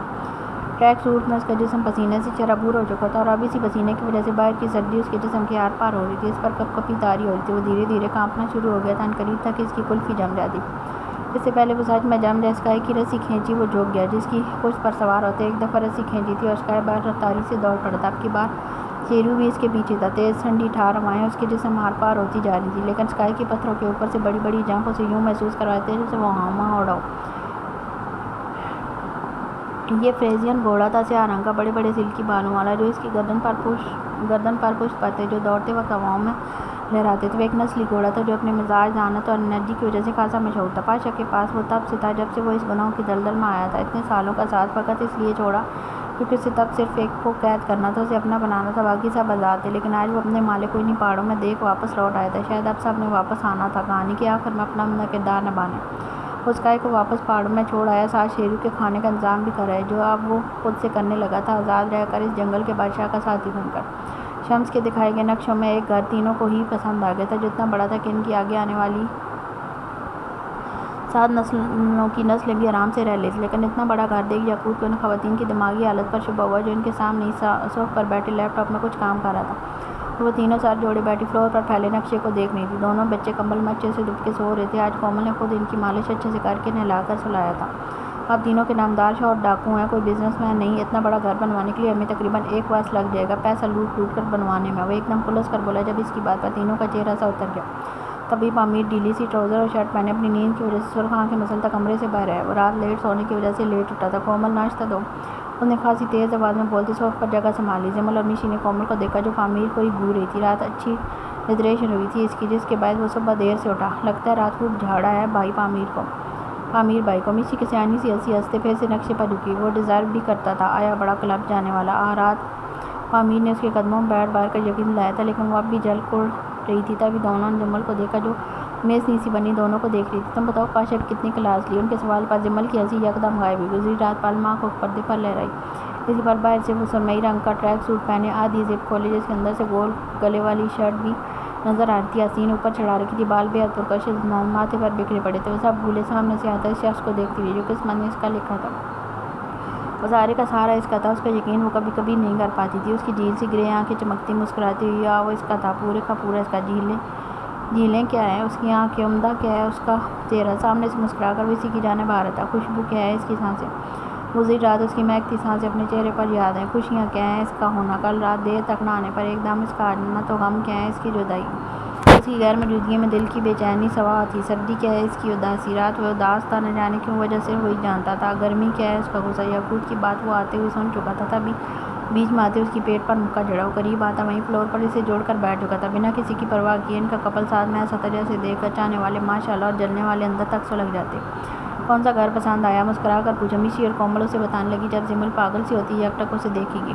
اور بہاریں اس کا مسکرانا، میٹھا کیا ہے اس کی باتیں، کڑوا کیا ہے میری باتیں، کیا پڑھنا ہے اس کا لکھا، لبوں کی خواہش اس کا ماتا، کیا سوچا ہے اس سے محبت، کیا کرتی ہو اس سے محبت، اور اس کے علاوہ اس سے محبت کیا، بس یہی؟ ہاں بس یہی۔ کیا تمہیں بھی یہی پسند آیا؟ جمل کے کان کے قریب ہوتے دھیمی آواز پوچھا۔ وہ اس طرح سر دھیرے سے اس بات میں ہلا گئی۔ اور اگر تم اتنے بڑے گھر میں گم ہو گئی تو میں کیسے ڈھونڈوں گا؟ اس کے شریر انداز میں بولی گئی بات پر جمل ایک دم ہوش میں آئی اور سیدھا اسے گھورنے لگی جس کی ہنسی آہستہ آہستہ بلند ہوتی چلی گئی۔ وہ پھر سے ہپنوٹائز ہونے لگی تھی۔ وہ نہیں جانتی تھی، رات سے میں اسے دیکھتی پاگل سی ہو رہی تھی۔ شمس سے کہو اس پر کام شروع کروا دے، وہ حکم دیتا سب سے بچا کر جمل کا گال چومتا اٹھ کر فریش ہونے چلا گیا۔ پیچھے جمل اس کی حرکت پر آنکھیں پھاڑے یہاں وہاں دیکھنے لگی اور پھر دل ہی دل میں شکر ادا کرتی خود بھی اندر گئی کیونکہ کسی نے نہیں دیکھا تھا۔ میشی اور کومل تو خوشی سے پاگل ہونے لگی تھی، وہیں یعقوب جو کل سے ان کو تنگ کر رہا تھا پاشا کے حکم پر فوراً سیدھا ہو گیا۔ تبھی باہر سے بلاس آتا دکھائی دیا جس کے پیچھے ڈری سہمی سی ماں بھی چلتی آ رہی تھی۔ لائٹ پنک کلر کی شلوار قمیض پر سفید رنگ کا دوپٹہ لیے، چہرے پر خوف، ہاتھ کی انگلیاں کانپتی ہوئی ایک دوسرے میں پیوست۔ وہ کہیں سے بھی وہ پرانے والی کانفیڈنٹ ڈاکٹر مام نہیں لگ رہی تھی یہ تو کوئی ڈری سہمی سی معصوم لڑکی تھی جو گھبرا کر کبھی کبھی بلاس کی شرٹ پکڑ لیتی جسے وہ پلکیں جھپکا کر تسلی دیتا چھڑوا لیتا۔ اس وقت یاقوت کا رخ دوسری جانب تھا۔ میشی میپ پر جھکی ہوئی تھی۔ کومل کچن میں اپنے نامدار شوہر کے لیے چائے بنا رہی تھی اور پامیر ڈائننگ ٹیبل کی کرسی پر بیٹھ اپنے ناشتے کے آنے کا انتظار کرتے اپنا موبائل استعمال کر رہا تھا۔ وہ کہ سب مصروف تھے، کسی نے بھی اب تک مام اور بلاس کو نہیں دیکھا تھا کہ بلاس کو خود گلا کھنگال کر سب کو اپنی جانب متوجہ کروانا پڑا۔ السلام علیکم۔ اس کے سلام پر سب نے اس کی جانب دیکھا۔ وعلیکم السلام۔ کومل کا آدھا سلام مام کو دیکھ منہ میں ہی رہ گیا۔ وہی تو جانتی تھی کہ مام اب تک بلاس کے گھر پر ہے، باقی سب اب تک انجان تھے۔ مام تم پھر سے آ گئی؟ یاقوت نے اس طرح گردن موڑے ہوئے کہا۔ اس کا لہجہ سادہ تھا لیکن مام کو پھر بھی جی بھر کر شرمندگی محسوس ہوئی۔ وہ مزید سر جھکا گئی۔ بھائی میرے لیے بھی کافی بنا دیں۔ بھابھی میرے لیے بھی کافی بنا دیں۔ بلاس کومل کو واپس کچن میں جاتے دیکھ خاصی تیز زبان بولا۔ وہ باہر پامیر کے لیے پانی رکھنے آئی تھی۔ تم نے ناشتہ بھی نہیں کیا، تم کافی پی کر مرو گے، چپ کر کے پورا ناشتہ کرو۔ اندر سے ہی کومل کی ڈانٹ سنتے اس کے لب دھیرے سے واہ ہوئے۔ وہ بدل گئی تھی سچ میں، اور ایسا جان کر بلاس کے دل میں مزید اس کے رشتے کا احترام بڑھ گیا تھا۔ مام تم کیوں کھڑی ہو؟ بیٹھ جاؤ۔ آؤ۔ اسے یوں ہی کھڑا دیکھ بلاس نے سامنے والی کرسی کی جانب اشارہ کیا۔ وہ چپ چاپ وہاں جا کر دھیرے سے بیٹھ گئی۔ تم کرو گی ناشتہ؟ سوالیہ پوچھا۔ اس نے بس سر نفی میں لانے کا اکتفا کیا۔ وہ ماں آپ لوگوں سے کچھ کہنا چاہتی ہے۔ اس نے گلا ایک بار پھر کھنکارتے سب کو متوجہ کیا۔ مام کے ساتھ کچھ حد تک وہ خود بھی نروس تھا، نہ جانے سچ جاننے کے بعد اس کے بھائی کیا حال کریں گے اس کا۔ اسے بے اختیار مام پر ترس آیا لیکن اگلے ہی پل سارا ترس زائل ہو گیا۔ اچھا یہی ہو اس کے ساتھ سیدھی گولی مار دیں۔ وہ ذہن میں ہی سوچتے خوش ہوا۔ کیا کہنا ہے؟ یاقوت کی جانب سے سوال آیا۔ مام نے ایک نظر سب کو دیکھا اور تھوک نگلتے بولنا شروع کیا۔ وہ ایک بند کوٹری تھی جس کی دیواروں میں ہوئے چھید باہر کی روشنی چھنک کر آ رہی تھی۔ دیواروں پر جالے صاف لگے دکھائی دے رہے تھے۔ اس دھول کی ایک موٹی تہہ فرش پر بھی جمی تھی۔ کونوں خدروں میں پرانے ڈبے دھول مٹی سے اٹے پڑے تھے۔ انہی کے اوپر موٹی موٹی زنگ آلود زنجیریں پڑی تھیں جن کا وزن انہیں دور سے ہی دیکھ کر لگایا جا سکتا تھا۔ وہاں کے پاڑے باز حواس سے یہ سب دیکھ رہے تھے جنہیں تھوڑی دیر پہلے ہی کل کے بعد ہوش آیا تھا۔ بال بری حالت میں تھے، شرٹ کا اوپر کا بٹن کھلا ہوا تھا، گال سوجے ہوئے تھے مانو کسی بھاری ہاتھ نے ان کی اچھی طرح خاطر تواضع کی ہو۔ وہ سب دیکھ ہی رہے تھے جب کسی کے بھاری قدموں کی دمک اپنے قریب آتی محسوس ہوئی۔ وہ خوف زدہ سے ہوتے اس جانب دیکھنے لگے جہاں اندھیرے میں اس شخص کے پہلے برانڈڈ جوتے نظر آئے، ہر قسم کی دھول سے پاک، اور پھر دھیرے دھیرے وہ خود نمودار ہوا۔ پرنسپل خلیل اسے نیچے سے اوپر تک دیکھتے گئے۔ جب نظریں مقابل کے خوبصورت سپاٹ چہرے پر آن ٹھہری انہیں بے اختیار اس شخص سے خوف محسوس ہوا۔ جسم پر کپ کپاہٹ طاری ہونے لگی۔ کون نہیں واقف تھا اس چہرے سے؟ یہ چہرہ بہت خوفناک تھا، میری موت تھا اس کے جس کو دکھ جاتا تھا۔ خلیل اسے دیکھتے ہی دیکھتے پسینے میں بھیگتے چلے گئے۔ ہیلو پرنسپل، کیسے ہیں آپ؟ یاقوت اس کے پیچھے کرسی رکھتے ہاتھ باندھے کر کھڑا ہوا۔ اس کا وہ گارڈ تھا پاشا کا، ایک خطرناک گارڈ جو اپنے باس کے ایک اشارے پر سامنے والے کو موت کی گھاٹ اتار کر رکھ دے۔ لیکن اگلے لمحے پرنسپل سانس نہیں لے پائے۔ اس گارڈ کے پیچھے ایک خون خوار جنگلی شیر تھا، بڑے بڑے بالوں والا سفاق، آنکھیں نوکیلے، دانت بڑے بڑے، پنجے بازی ساؤنڈ۔ وہ بھی اپنے مالک کے ایک اشارے کا منتظر، اور دشمن کی گردن اس کے منہ میں۔ خلیل کو لگا تھا انہیں کسی نے زندہ زمین میں گاڑ کر اوپر منو مٹی ڈال دی ہو۔ ایک دم ویسی گھٹن اور جسم پسینے سے شرابور کا کپاہٹ حد درجے کی تھی۔ آواز گم ہو رہی تھی۔ اپنی موت سامنے دیکھ ان کی زبان مانو تالو سے چپک گئی تھی۔ جانتے ہو پرنسپل صرف پیپر سائن کرنے کے لیے نہیں ہوتا، یا اسکول میں صرف سب پر حکم چلانے کے لیے ہوتا ہے۔ پاشا کی بات پر ان کو پورا بدن سماعت بن گیا۔ جتنا بڑا عہدہ اس کا ہوتا ہے اتنی بڑی ذمہ داری بھی اس پر ہوتی ہے، لیکن تم اس ذمہ داری کو نبھانے میں بہت بری طرح سے فیل ہوئے۔ یہاں خلیل کی جان نکلی تھی، پسینہ لائنوں کی صورت میں چہرے سے بہتا، داڑھی میں جذب ہونے لگا تھا۔ وہ کوئی 40 کے لگ بھگ تھے، خود کو خاصا فٹ رکھا ہوتا، لیکن سامنے بیٹھے 20 کے آگے ساری طاقت زیر تھی۔ وہ خطرناک تھا، بہت زیادہ۔ ایک بچی تمہارے اسکول میں ہراس ہوتی رہی اور تم بے خبر رہے۔ لہجہ پر فیلا کاٹدار تھا۔ خلیل کو اپنے خون کی گردش رکتی ہوئی محسوس ہوئی۔ تمہیں چاہیے تھا تم سب کی بیٹیوں کی حفاظت بالکل اپنی بیٹی کی طرح کرتے، لیکن آج کے بعد تم ان کی کیا اپنی بیٹی کی حفاظت کے قابل بھی نہیں رہو گے۔ بولتے ہوئے ایک جھٹکے میں اٹھا ساتھ خلیل کی جان حلق میں اٹھی۔ تم کس لڑکی کی بات کر رہے ہو؟ اتنی دیر سے خوفزدہ ہوتے وہ یہی پوچھ رہا تھا۔ پاشا جو جانے کے لیے مڑا ہی تھا اس کی آواز پر رکا۔ زمل فات خانزادہ، یہ نام وہ مر کر بھی نہیں بھول سکتے تھے۔ وہ لڑکی کوئی عام لڑکی نہیں تھی، لیکن وہ ایک گینگسٹر کی بیوی بن جائے گی اس کا اندازہ انہیں ہرگز نہ تھا۔ لیکن اب کیا فائدہ، اب وقت بدل گیا تھا۔ اب وقت اس ملکہ کا تھا جس کی حیثیت کل تک ایک کنیز سے بھی بدتر تھی۔ آج وہ سب پر بھاری پڑ رہی تھی کیونکہ وہ اب ایک 20 کا عشق بن چکی تھی۔ شیرو کو چھوڑ دیا گیا تھا، وہ تھا، اور پرنسپل کی دل خراش چیخیں وہ سب کو گھسیٹے گا یہ طے تھا۔ یا خود پاشا کے پیچھے پیچھے اس کال کوٹری سے باہر نکل آیا۔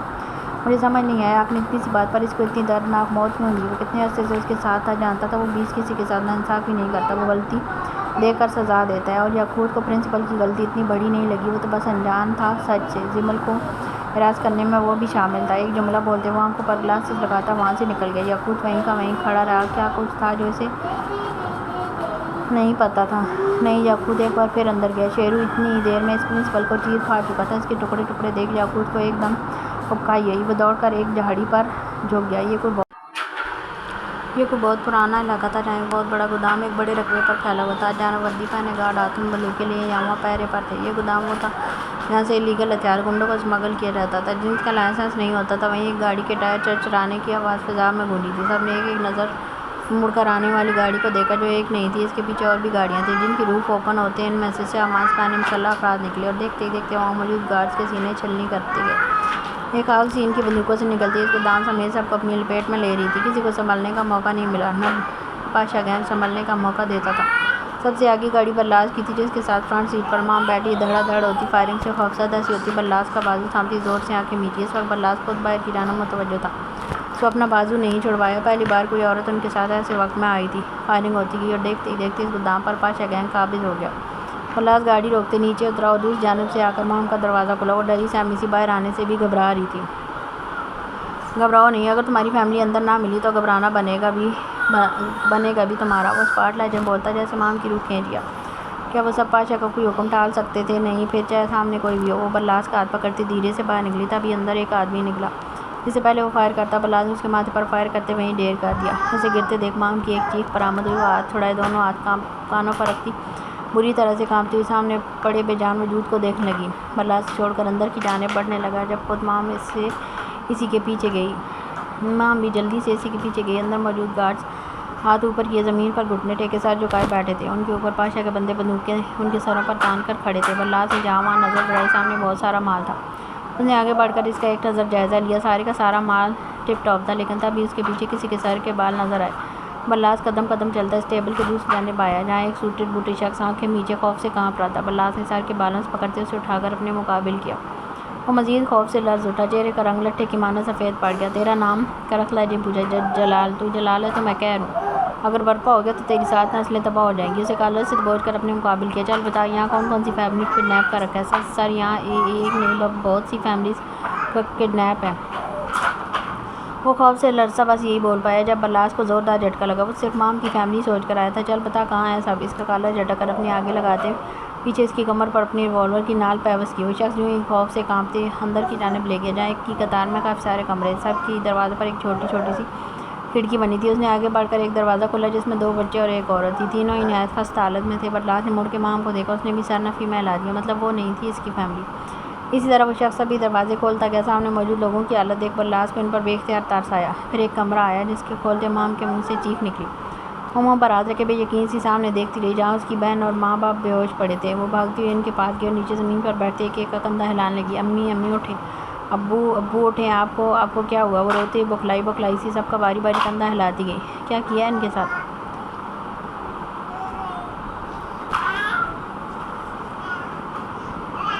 بلاس نے اپنی بندوق اس بندے کی پیشانی پر رکھتے زور دے کر پوچھا۔ اس بندے کی تو مانو جان ہی الگ مٹ گئی۔ یہ لوگ بھوک کی وجہ سے بے ہوش ہیں۔ پچھلے 1 ہفتے سے ان کو کھانا نہیں دیا جا رہا۔ اس کی بات سنتے ماں مزید شدت سے رو دی۔ آسان نہیں ہوتا اپنے بوڑھے ماں باپ کو اس حال میں دیکھنا۔ بلاس نے اپنے بندے بلا کر ان تینوں کو گاڑی میں ڈلوایا، ساتھ ہی باقی کی فیملیز کو بھی صحیح سلامت وہاں سے نکلوا دیا۔ جاتے جاتے وہ اس بندے کی جانب مڑا اور دیکھتے ہی دیکھتے اس کی ٹانگ پر ایک فائر کر دیا۔ وہ درد سے دو رہا ہوتا زمین پر منہ کے بل گرتا چیخنے لگا۔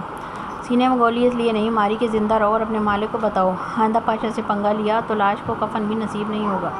اپنی بندوق کی پشت اس کے سر پر دے مارتے وہ اٹھا اور باہر نکل گیا۔ مام اسی گاڑی میں اپنی فیملی کے ساتھ تھی۔ وہ لوگ وہاں سے سیدھا ہاسپٹل گئے جہاں ان کا ٹریٹمنٹ کیا گیا۔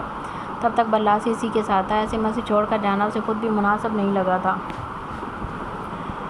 وہ پاور چیئر سے ٹیک لگائے بیٹھا آنکھ کے موندے سگریٹ پر سگریٹ پھونک رہا تھا۔ پورے کمرے میں دھواں سا بڑھتا چلا گیا۔ یعقوب جیسے ہی اندر داخل ہوا اسے ایک دم دھوئیں کے تھپیڑے نے آن گھیرا۔ وہ کھانس کھانس کر یہاں وہاں دیکھتا بے یقین سا ہوا۔ کتنے عرصے بعد وہ یہ منظر دیکھ رہا تھا۔ اس نے دروازہ بند کیا اور مزید اندر آ گیا۔ اس کمرے کے بیچوں بیچ ایک شیشے کی ٹیبل رکھی تھی جس پر لیپ ٹاپ اور باقی کاغذات بڑے ہی نفاست سے رکھے تھے۔ اسی کے آگے 2 چیئرز اور بھی رکھی تھیں۔ دیواروں میں دیوار گیر الماریاں تھیں۔ وہیں ان کے سامنے پاشا کی ایک بڑی سی تصویر دیوار میں نصب تھی۔ یہاں لوگوں کی موت طے کی جاتی تھی۔ باہر سے آنے والے کو اس کمرے میں گھٹن محسوس ہوگی، وحشت محسوس ہوگی، لیکن ضیال کو یہاں سکون محسوس ہوتا تھا۔ یہ کیا حال بنا رکھا ہے آپ نے؟ پاشا کے ہاتھ میں جلتی سگریٹ اور کھلے کف دیکھ وہ بے یقین سا بولا، لیکن جواب میں آنوش خاموشی تھی۔ بھائی آپ وہ ایسے وقت میں اسی رشتے سے بلاتا تھا۔ اس کا بھائی کہنا پاشا کی آدھی تکلیف کم کر دیتا تھا۔ وہ شخص اس کی زندگی کی چلتی پھرتی ڈائری تھا۔ بتائیں کیا بات ہے؟ آج پھر سے اتنی سگریٹ پی رہے اس کی بات پر جیال دھیرے سے سیدھا ہوا اور سگریٹ کا آخری کش لگاتے اسے ایش ٹرے میں بجھا دیا۔ ضرورت تھی اس کی، کہتے لیپ ٹاپ آن کر لیا۔ ضرورت اس کی نہیں، اس بندے کو ختم کرنے کی تھی جس کی وجہ سے آپ یہ سگریٹ پھونک رہے ہیں۔ اس کی بات پر جیال کی گرے جھیل سی آنکھیں اٹھی۔ یاقوت اسے دیکھتے سامنے والے چیئر پر بیٹھ گیا۔ جانتا ہوں جمل کے ماضی کے مسئلے حل کر رہے ہیں، لیکن کیا فرق پڑتا ہے؟ وہ ماضی تھا، گڑھے مردے اکھیڑ کر ہمیں کیا ملے گا؟ اس کے سوال پر بھی جیال اسی طرح دیکھتا رہا۔ پھر ایک گہری سانس لی۔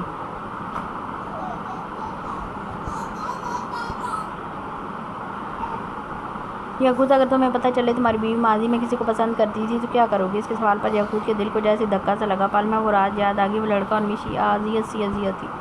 میں کیا کر سکتا ہوں؟ وہ اس کا ماضی تھا۔ مختصر سا جواب دے کر وہ خاموش ہو گیا۔ اور اگر وہ ماضی اچانک سے اٹھ کر آ جائے تو کیا کرو گے؟ اب کے بعد یاقوت کی زبان تالو سے چپکی۔ یہ تو اس نے کبھی سوچا ہی نہیں تھا۔ تو جواب کیا دیتا؟ وہ کچھ دیر گڑبڑایا اور پہلو بدل کر سوچنے لگا۔ کبھی سوچا نہیں؟ آپ کیا کریں گے؟ جواب دیتے الٹا سوال داغا۔ اس کے سوال پر جیال پر اس کی ایک گہری نظر ڈال کر ایک اور سگریٹ اٹھا کر سلگانے لگا۔ یہ دیکھ یاقوت کے لبوں پر گہری مسکراہٹ رقص کرنے لگی۔ تو پھر میں بھی یہی کروں گا، وہ مسکراتا شوق ہوتے بولا۔ اس کے چہرے کی چمک دیکھ جیال بھی مسکرا دیا، لیکن اس وقت یاقوت نے ٹیبل پر جھکتے آگے ہو کر اس کے لبوں سے سگریٹ نکال کر زمین پر پھینکتے اپنے جوتوں کے نیچے مس لی۔ ناٹ اگین، تم میری بیوی نہیں ہو۔ اس کے شروع ہونے سے پہلے ہی جیال ہاتھ کھڑے کر گیا تھا۔ اب اسے وہ ڈانٹے گا اور جیال کو مجبوراً اس کی ڈانٹ سننی پڑے گی۔ جمل کے بعد یاقوت تھا جو اسے کچھ بھی کہہ سکتا تھا، لیکن ڈرتا بھی اتنا ہی تھا۔ اب موقع تو دیں۔ یاقوت کے شریر ہو کر بولنے پر جیال کی ہنسی چھوٹی۔ دونوں ایک ساتھ ہنسے اور ہنستے چلے گئے۔ تبھی باہر سے دروازہ ناک ہوا۔ یاقوت پلکیں جھپکا کر کے میں دیکھتا ہوں اٹھتا دروازہ کھولنے لگا۔ سامنے کومل کو کھڑے دیکھ وہ ایک دم ٹھٹکا۔ رات کو اتنی لیٹ، وہ کندھوں پر شال ڈالے پریشان سی کھڑی تھی۔ یہاں پامیر نہیں ہے، اس کی انرجی بچانے کا سوچتے خود ہی اطلاع دی۔ اسے ڈھونڈنے کی ضرورت نہیں پڑتی، ہٹو۔ یاقوت کو پیچھے کرتے وہ اندر آ گئی، جبکہ وہ ہونٹ گول کرتا بھویں میں چکائے اس کے ناز کی داد دیتا اندر آیا۔ تم سب ٹھیک ہے؟ تمہاری طبیعت؟ جیال اسے دیکھتے ایک دم سیدھا ہوا۔ جب سے اسے کومل کی پریگننسی پتہ چلی تھی وہ آج سے زیادہ نادم تھا۔ اس دن پامیر کو ہوش میں لانے کے لیے اس نے جان بوجھ کر اس کے ساتھ وہ رویہ ہونے دیا تھا۔ کومل نے ایک نظر یاقوت کو دیکھا جو کرسی پر بیٹھ نہیں لگا تھا۔ جیال کومل کی نظریں سمجھتے یاقوت کی جانب متوجہ ہوا۔ وقت پر سو جایا کرو، ہر رات بیوی سے مار کھانا بھی اچھا نہیں ہوتا۔ جیال کی بات پر یاقوت آنکھیں پھاڑے اسے دیکھنے لگا، جبکہ کومل بے حد سنجیدہ تھی۔ اس کی بات پر اپنی عمر کر آنے والی ہنسی دبا گئی۔ کچھ تو پرسنل رہنے دیا کریں بھائی، وہ خفا سا ہوا۔ اگر تمہارے کمرے کی کچھ عنصر نکلتی کاٹن کمرے سے باہر نہ آئے تو یہ معاملہ پرسنل ہی رہے گا، ورنہ پورا کشمیر جان جائے گا کہ یاقوت مرزا دا مافیا ڈان اپنی بیوی سے ہر روز دھلائی کرواتا ہے۔ اب کی بار کومل کا بے ساختہ قہقہ بلند ہوا، جبکہ یاقوت یکٹک آنکھیں چھوٹی کیے جیال کو گھورتا رہا اور اٹھ کھڑا ہوا۔ وہ جانے کے لیے مڑا ہی تھا کہ جیال کی آواز پر رک گیا۔ اچھی بات ہے، بیوی کی فرسٹریشن نکالنے میں اس کی مدد کرتے ہو۔ I am proud of you my son. اس کی آخری بات پر خود یاقوت بھی ہنسا سر خم کر گیا۔ اس کا جواب وہ کومل کے سامنے نہیں دے سکتا تھا۔ یو نو وہ لیڈی تھی، ورنہ یہ بھائی آپس میں کم نہ تھے۔ وہ چلا گیا۔ اس کے جاتے جیال نے کومل کو بیٹھنے کا اشارہ کیا۔ وہ شال ٹھیک کرتی بیٹھ بھی گئی۔ دل دھک دھک کر رہا تھا، ہاتھ تھوڑے تھوڑے کانپ رہے تھے۔ بولو کیا بات ہے؟ اسے دھیرے سے مخاطب کرتے ایش ٹرے اٹھا کر نیچے رکھی۔ میں رک کر ہونٹ دانتوں سے کاٹنے لگی۔ جیال اس کے ریلیکس ہونے کا انتظار کرتے یکٹک دیکھ لگا۔ میں یاور کو جانتی ہوں۔ اس کے منہ سے اپنے دشمن کا نام سنتے جیال کی آنکھیں چھوٹی ہوئیں، لیکن تاثرات نارمل رکھے۔ جب میری پامیر سے لڑائی ہوئی تھی تب وہ دھیرے دھیرے کانپتی ہوئی سب بتاتی چلی گئی۔ یاور کے ملنے سے لے کر اس کے پامیر کو زہر دینے تک اس کی ساری باتیں جیال پرسکون سا ہو کر سنتا گیا۔ البتہ اپنے بھائی کو دھوکہ دینے پر اس کے خون کی گردش تیز ہوئی تھی، کان کی رگیں پھڑپھڑائی تھیں، لیکن وہ نارمل رہا۔ اسے رہنا تھا۔ میں بہت شرمندہ ہوں، وہ روتی ہوئی سر جھکا گئی۔ مجھ سے بہت بڑی غلطی ہو گئی۔ میں اب پامیر کے ساتھ رشتہ نبھانا چاہتی ہوں۔ رونے میں مزید روانی آئی۔ جیال نے ٹیشو باکس اس کی جانب بڑھا دیا۔ کومل یہ دیکھ کے گہری سانس لے کر رہ گئی۔ مجھے ڈر ہے کہیں پامیر کو پتہ چلے اور وہ نہیں پتہ چلے گا۔ کومل کی بات کے بیچ میں جیال بول پڑا۔ توبہ کرنے والوں کی غلطیوں پر خدا پردہ ڈال دیتا ہے۔ تم بے فکر ہو۔ وہ اتنے نارمل انداز میں کہہ رہا تھا جیسے کچھ ہوا ہی نہیں، لیکن اپنے اندر کال صرف وہی جانتا تھا کہ اس وقت اس کے غصے کی آگ کس قدر بھڑک رہی تھی۔ لیکن کومل کی حالت دیکھ اسے کچھ نہ کہا۔ اگر اسے پتہ چل گیا تو میں سنبھال لوں گا۔ ہاں، کومل کے دل پر اس کے جملے نے جیسے ٹھنڈی فوار سی پھینکی۔ ہاں، اس نے کہا تھا وہ سنبھال بھی لے گا، اتنا یقین کومل کو تھا۔ اور کچھ سوالیہ پوچھا۔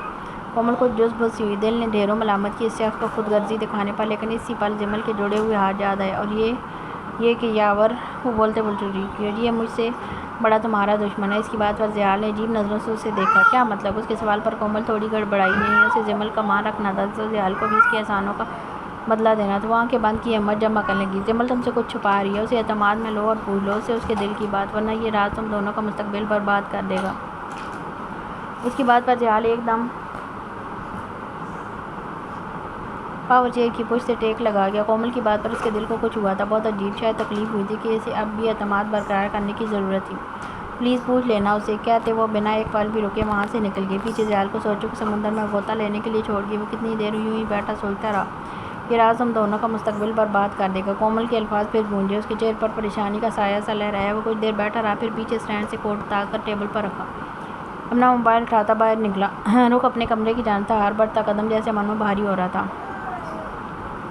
کمرے کا دروازہ کھلا تھا، شاید اسی لیے وہ جیسے ہی اندر آئے، سامنے زمل اپنی گود میں لیٹے زامل کو تھپکی دیتی سلا رہی تھی اور بار بار اپنی کمر سیدھی کر رہی تھی، جو بیٹھ کر شاید اکڑ چکی تھی۔ پھر اسی بالوں سے اپنی کمر کسی مضبوط سہارے سے ٹکی محسوس ہوئی۔ وہ ضیال تھا، اس کے پیچھے اپنے فولادی سینے کا سہارا دیے اس کے قریب، بے حد قریب۔ بہت تنگ کرتے ہیں میرے بچے، بھاری گمبھیر لہجے میں بولتے زمل کی دھڑکنوں کو بری طرح سے منشیر کر گیا۔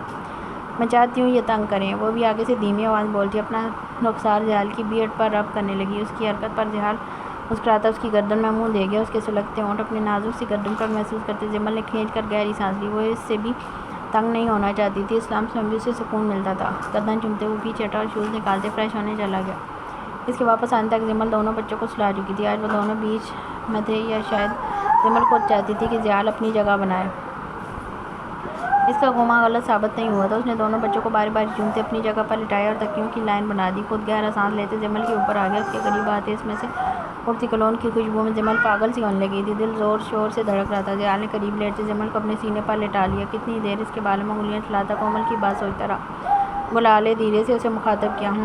فوراً جواب آیا۔ وہ بھی شاید جاگ رہی تھی۔ اس کے جواب پر ضیال نے ایک جھٹکے میں سے اپنے نیچے لٹایا اور خود اس کے اوپر آیا۔ زمل اپنے چہرے کے عین اوپر اس کا خوبصورت چہرہ اور اس کی میٹھی میٹھی سانسوں کو کھٹکی اپنے چہرے پر محسوس کرتی اپنی بے ربط ہوتی سانسوں کو سنبھالنے کی۔ جانتی ہو محبت میں صرف جسم نہیں چاہیے ہوتا۔ اس کے بات پر زمل نے سر دھیرے سے ہاں میں لایا۔ ایک دوسرے کی روح تک رسائیت چاہیے ہوتی ہے۔ وہ بولتا رہا، زمل اپنی شہادت کی انگلی اس کے چہرے پر پھیرتی ایک ایک نشق کو نہارتی رہی۔ اس کے لیے محبت کا پہلا قرینہ یقین کا ہمیں عبور کرنا پڑتا ہے، تب ہی آگے کے سارے دروازے کھلتے ہیں۔ یہ دروازہ بند رہ گیا تو انجانے میں وہی روح ہم چھلنی کر دیتے ہیں۔ اس کے بعد زمل کے دل کو جیسے کسی گہری کھائی میں گھسیٹ گئی۔ وہ اب اس کی باتوں کا مطلب سمجھنے لگی تھی، تبھی تھوڑی سی پینک ہوئی۔ ڈونٹ بی پینک، اس کا ڈر فوراً سے پہلے بھانپتے اس کا ماتھا چوم کر ریلیکس کرایا، پھر باری باری دونوں آنکھیں، تم کبھی مجھ سے کچھ مت چھپانا، جو بھی بات ہو کھل کر بتانا، چھپا کر میری روح کو زخمی مت کرنا۔ آخری بات پر زمل کا دل جیسے یکدم بیٹھا۔ میں منتظر ہوں، تم خود مجھے بتاؤ جو تمہارے دل میں دماغ میں، اگر وہ بات مجھے کہیں اور سے پتہ چلی تو میں خود نہیں جانتا میں کیسا ری ایکٹ کر جاؤں گا۔ زمل کو بے اختیاری سے خوف محسوس ہوا، ازل آنکھیں نم ہونے لگی۔ نہیں یہ نہیں۔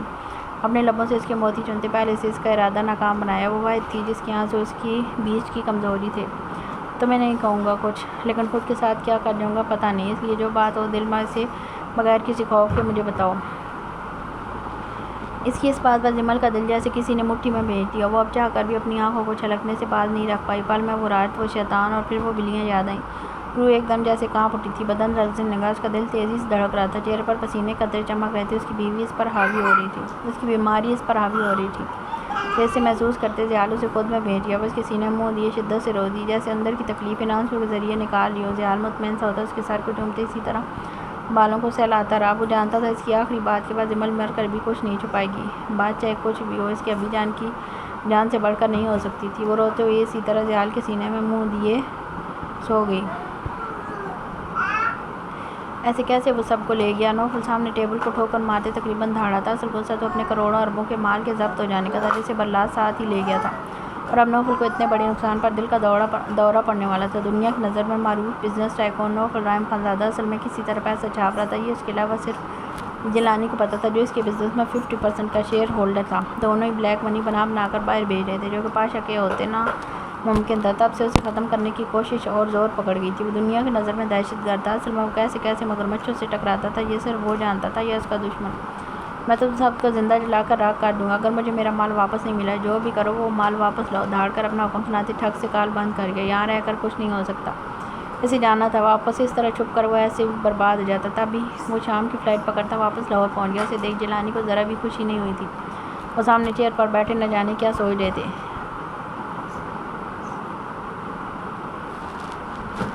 آپ کے اتنے ناکارہ ہو گئے، وہ آپ کی ناک کے نیچے سب لے گیا اور آپ ہاتھ پر ہاتھ دھرے بیٹھے رہے۔ وہ اب سیدھا جیلانی پر برس پڑا تھا۔ جب اس کے تیور دیکھ ان کا خون بھی جوش مارنے لگا۔ اپنی حیثیت مت بھولو، تمہیں یہاں تک لانے والا بھی میں ہی ہوں اور آج تم میرے منہ کو آ رہے ہو۔ ان کی بات پر یہاں وہاں چکر کاٹتے نوفل کی قدم رکے۔ گہری سانس لے کر انہوں نے دیکھا اس ڈاکٹر مام کی فیملی تھی۔ اگر وہ بچ گئی تو سمجھیں اس پاشا کو ہمارا پتہ چل گیا۔ اس کے لہجے سے ڈر صاف جھلک رہا تھا۔ جیلانی ایک دم عجیب سی کوفت کا شکار ہوئے بیٹھے بٹھائے ایک نئی مصیبت ان کے گلے پڑ گئی تھی۔ تم نے اب تک ایک بھی کام ڈھنگ کا نہیں کیا، نہ اس کا بھائی مرا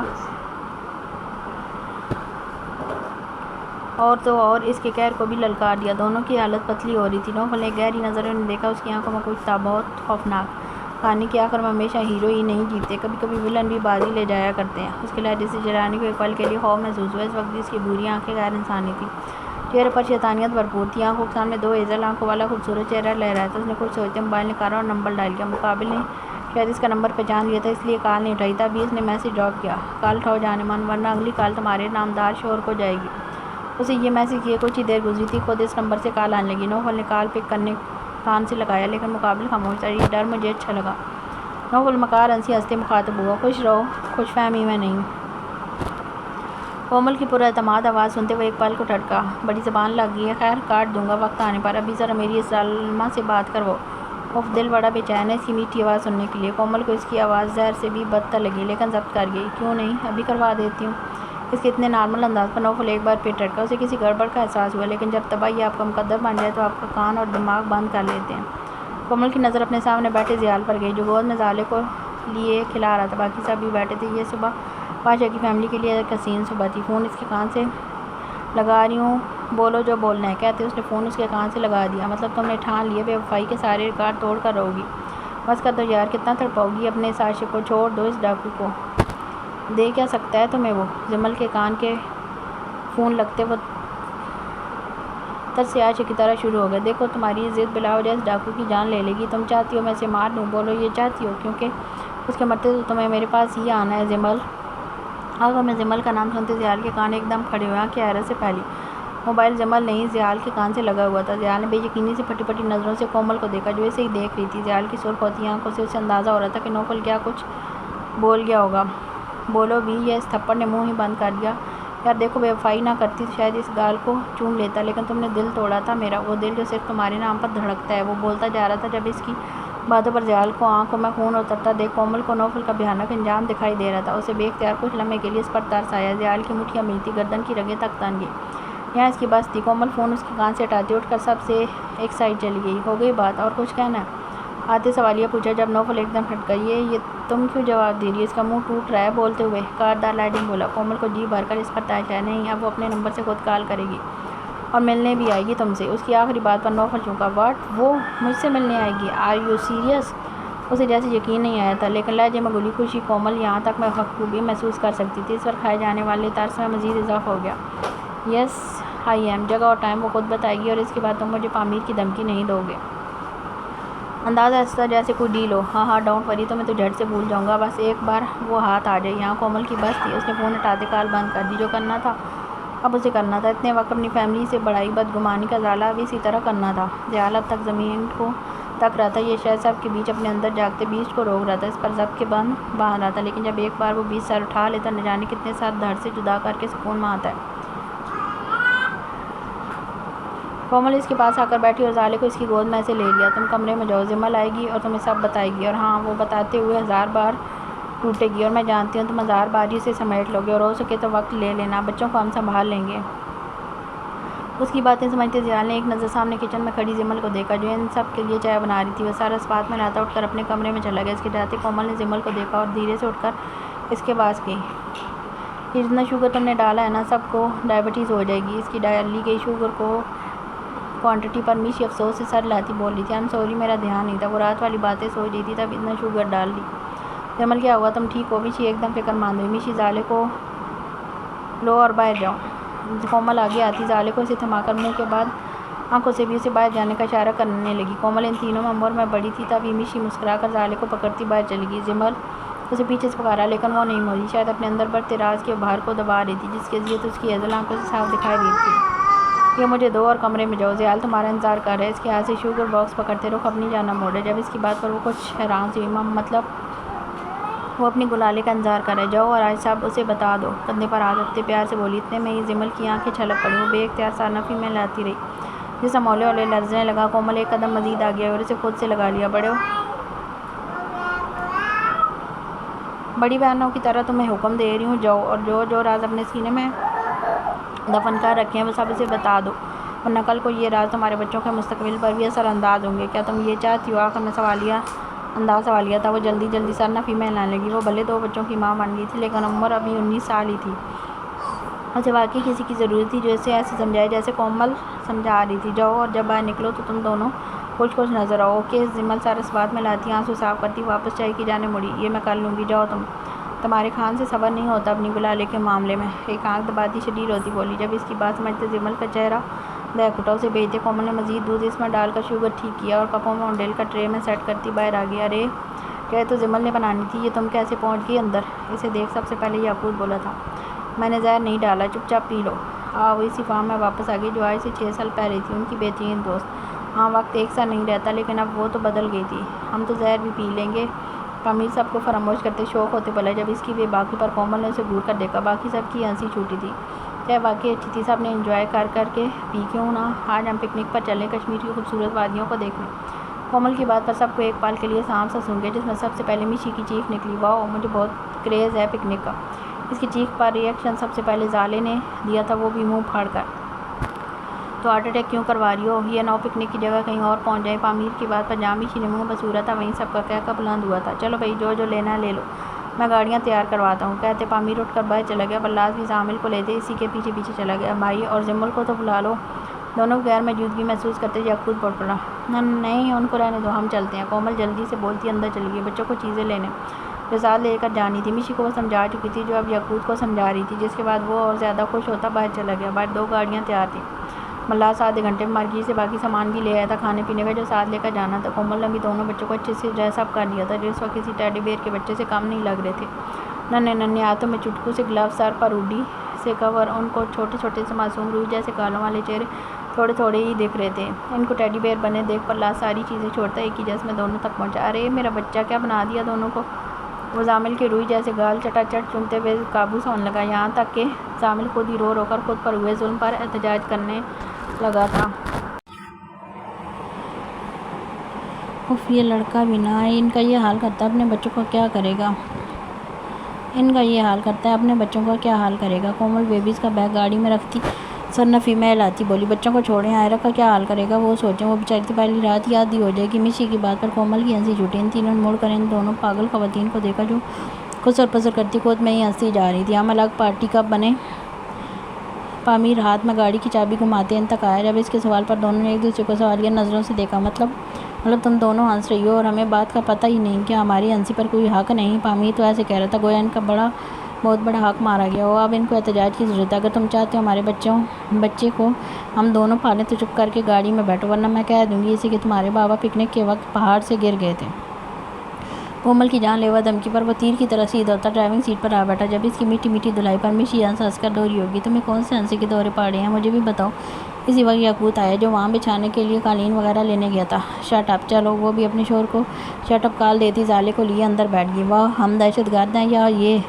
یاقوت اپنے آپ میں ہی بڑبڑاتا سامان پیچھے ڈگی میں رکھتا آگے آیا۔ اس کی دوسری گاڑی میں پرلاز کے ساتھ آنا تھا۔ میشی کو کومل کے ساتھ جوڑ کے بیٹھے دیکھ افسوس کرتا اپنی گاڑی میں آ گیا، جس کی فرنٹ سیٹ وہ چھوٹے 2 نمونے پہلے ہی سنبھال چکے تھے۔ اس کو چوم کر ہی کمزور کر دینا، دیکھو اس کے گال کتنے کم ہو گئے ہیں۔ زامل کو اس کی گود میں لیٹے مٹر سی آنکھوں سے گاڑی کی چھت کو دیکھتے اس کے گال چوم کر کہا، میں دنیا بھر کی چیزیں لا دوں گا جو ان کے گال موٹے کر دیں گے۔ وہ بے نیازی سے کہتے ایک بار پھر زامل پر جھک گیا، لیکن اس بار وہ رویا نہیں۔ شاید گاڑی کی روف پر جلتی لائٹ میں وہ اس قدر مگن ہو گیا تھا کہ اپنے چاچو کا ظلم بھی بھول گیا۔ وہ لائٹ گاڑی سٹارٹ کرتے آن ہو گئی تھی۔ پہلے یاقوت کی گاڑی نکلی تھی، پھر پامیر کی جو پتھروں پر گاڑی مکر کی طرح سموتھلی چلا رہا تھا، بالکل ایسا وجہ پیچھے بیٹھی اس کی حاملہ بیوی تھی۔ وہ دونوں ہر چیز سے بے خبر زالے کے ساتھ لگی ہوئی تھی۔ یوں یہ چھوٹا سا قافلہ اپنے پکنک پر روانہ ہو گیا۔